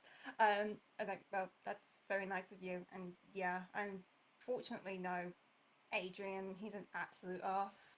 Like, Yeah, if that he guy ever says, sucks. don't I know it? Look, if he ever says shit about you or does shit to you, let me know, okay? Like, anything that happens to you, I want to protect you no matter what. Like, there's awful people in this world, and they are just the absolute worst. And I've seen what the outside world is like. It can be a ball ache, to say the least. But you and Lexus and Cash and the people we met, I would give my life to them. And that's not something I can say for a lot of people. But you're a special one. Thanks. I mean, I don't know many people that would give their life for me, other than, like, maybe my dad. So that's, like, pretty cool. Yeah, sorry. I don't know if this is, like, a weird question or whatever, because you seem to have like a personal connection to Adrian. You guys you weren't like together or anything, right? God, don't think that we dated. Holy shit! I don't know. I wasn't. That's a special kind of hatred. I feel. No, dude. Oh my gosh. Honestly, no. I think I would Okay. rather bath up all of my internal organs than go on a date with him. Let's be frank. He heartily laughs at that. He's very pleased. Okay. Trust me, guys like Adrian are a total turn off for me. Believe me. Yeah, he's a fucking jerk. Do you want to dance? I would love that. Sick. Okay, great. And you guys head to the dance floor and start partying on. Lexus, who do you go see? Who are you trying to find? I am either looking for, I think, Bugsy or the elven princess. Yeah, so they're actually hanging out together. So you find Bugsy. You find Bugsy and Athenia. Naomi has. Oh, sorry. Go ahead. Time check because it's half minute. Oh yeah. Okay. Yeah, we'll wrap this up. So we'll say maybe one last conversation with Athenia and Bugsy, and then we'll end this. But yeah. So so you're there with Athenia and Bugsy. They're hanging out. They're having a good time. Give me an insight check. That's a nat 20. Yeah. Are you fucking kidding me? No, I have 2 kinds of rolls. I 2 am nat 20s. living for it. Yeah, you clock a vibe. They are flirting. They're she's kind of blushing and she's already kind of in her cups a little bit. She's got that buzzed blush. And he's kind of being a little cool, leaning against the wall a little bit, looking up at her. There's a very intense height difference between the two of them. He's maybe 4'11". He's a taller goblin, but he's 4, he's short, and she's 5'11". She's a full foot taller than him. Lexus is gonna down her drink and go up to them and be like, well, if it isn't tonight's entertainment. Not in reference to the banquet. And she probably writes, in references to the banquet, because what the fuck was that? I don't know anything that's going on between you two right now. Seems like you're great friends. Hi. She and then he goes, oh, yeah, that was super. I'm so sorry. Usually when that stuff happens, it's I'm by myself and I just get to deal with it, and other people don't have to get dragged into it. But yeah, no, here I am, I guess. Yeah, what's the deal with that? Did your I don't I'm new to the nobility scene, but is there a I think I've read some stuff about how some families have a quest that people need to go on, and then supposedly they would get a marriage out of that, which seems dubious to me legally based on more modern laws of marriage. But yeah, no, it's not even really it's something that has been a part of my family for generations, and it's not really something I am interested in, but it's just sort of one of those things where I don't have to say yes unless I want to, but it also doesn't stop it from happening. You know what I'm saying? Yeah. So it's just kind of weird. I don't know. I try not to think about it too much just because it's my life. It's in its direction. What am I doing? Haha. So yeah, I don't know. But thanks for being so cool about it. Yeah, I mean, I thought you told that guy, you gave that guy a what for? Who is he thinking he can come barging into some banquet hall and that he's entitled to marry you? You should only marry someone you really like. Someone who's talented and unique and has a different perspective. And then I'm gonna go, Also, hi to Bugsy. I saw you talking to my friend Fadian. You seem like you're really talented and you have a cool different perspective. He clocks this as very much trying to like you trying to be a wingman when the wingmanning is no longer necessary. Like it's like, yeah, I guess so. I mean, I try. It's I'm an inventor. It's what I do. So Yeah. My dad's an inventor. oh, really? Yeah. He owns Perplex Industries. Oh my, really? That's Yeah, the question mark is really important. yeah. No, I know that. I mean, that he's like he's the biggest like name in like invention right now. That's crazy. Wow. Yeah. Cool. To his credit, all the stuff he makes is his own. Can't say that he didn't have a good time starting out though. You know, do you know the magical plow? You know, the plow that operates with like just a little cantrip. Yeah, the magical plow that operates with just a little cantrip. Yes, I'm very familiar, for sure.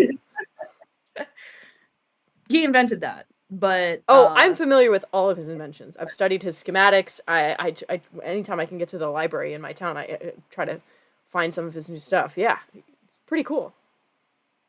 yeah.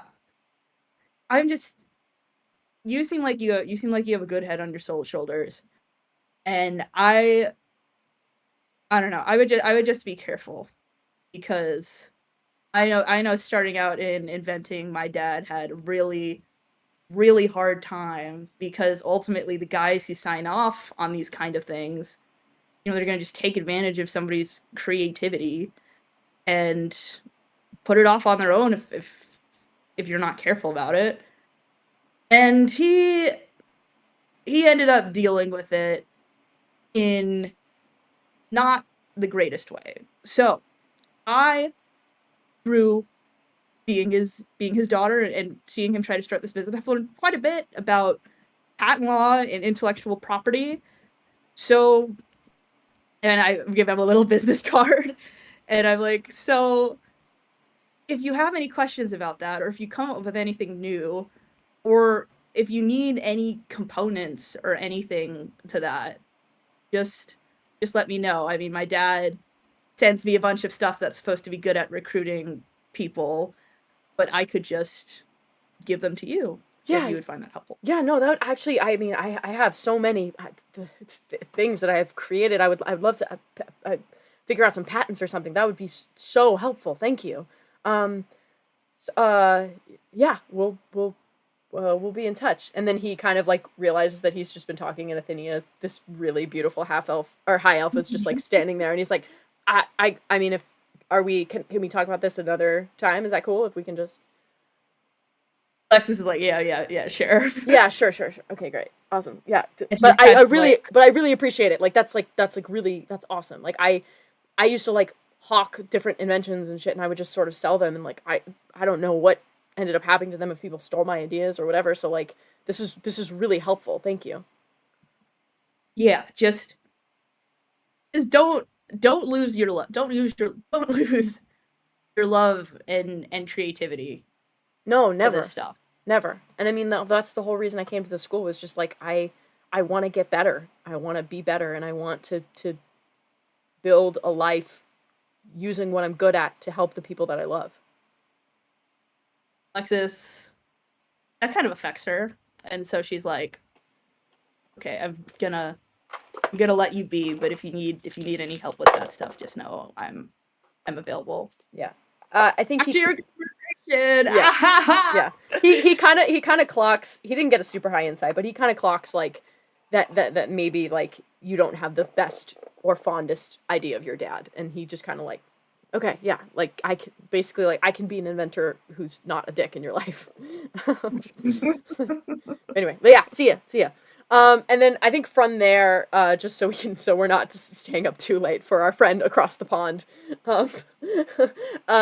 we'll say like we we close out from the party, we head down. Can everybody give me a Constitution saving throw, please?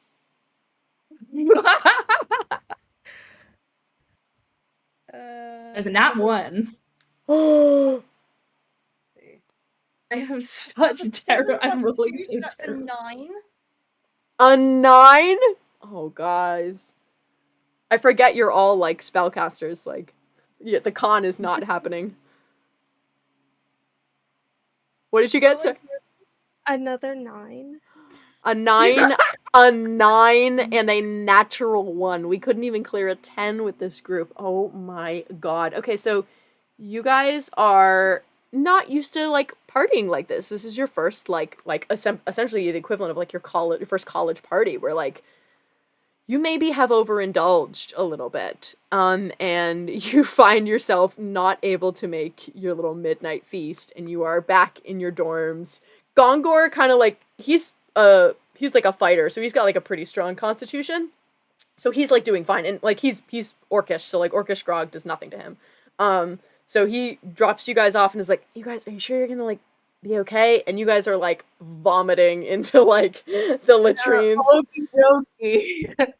I never felt better. just, like, so much. So he like kind of runs around and he's getting, like, water for you guys, and he's, like, you know, like, rubbing your back and like trying to, like, get, like, cold water, like, on, like, the little, like, rags, like, to put on your heads and stuff. He's like, all right. He's like, I gotta wake up early to, like, bake bread for breakfast, so I can't stay a ton longer. But, like, are you guys gonna be okay? I think that Akasha is puking blood, because Yeah, for sure. Oh yeah, horrifying. So it's like, it looks terrifying, but it's completely normal. And water does not work at all. I don't think that it would work with her. Yeah. Because she's a vampire. Mm-hmm. And so poor Godwin, just saying. Yeah. He's gone, whatever. I can't pronounce names today. You're good. Gongor. Gongor. Yeah. I called him Godwin. Yeah, Godwin. That's totally his name now. There we go. He's like I feel like he would be definitely struggling with them, because there's a lot of blood everywhere. Yeah, you have, like, a magical latrine, but you only have one, so you guys are just taking turns puking into this single. And it is magical, so it's, like, cleaning as you're puking in. Like, it's, like, you know, but it is disgusting. Okay, so he's gonna leave you guys, and at some point in the early hours of the morning, you kind of, like, regain a little bit. There's some crackers and stuff around that you can, like, just nibble on to kind of, like, settle your stomach and stuff. Eat some Cheetos. Some of the Cheetos, yes. And everybody give me a perception check. And I'll say, because you were back in your rooms and it's pretty much silent, give me it with advantage. I got a 2 and an 8. 2. 18. I completely threw that on the floor. Oops. You can tell it's late my end. Oh, 30, 20. Oh, that 20. You got a nat 20 and a dirty 20. And you're so Lexus, you're still puking into this toilet. You're like, you think you're done, and now it's coming up, like, the Cheetos are coming up too, so it's, like, just so uncomfortable and horrible. So Fadian and Akasha, you hear, while Lexus is in the bathroom, a blood-curdling scream. And then silence. And that is where we're going to end for today. Yeah, no, it's crazy. So yeah, so thank you so much to everyone for being here. I super dupe appreciate it. We will be holding, obviously, like, multiple sessions. The greatest villain in D&D is session scheduling, so we will come back to you with the next session. We do not have it set yet, but make sure to subscribe so you stay updated and you don't miss anything. So thank you to my lovely, lovely players. Remember to donate in the description to any one of the families that we have listed there. All of the links to all of the players are also listed there. And yeah, thank you to everyone for being here. Bye, guys!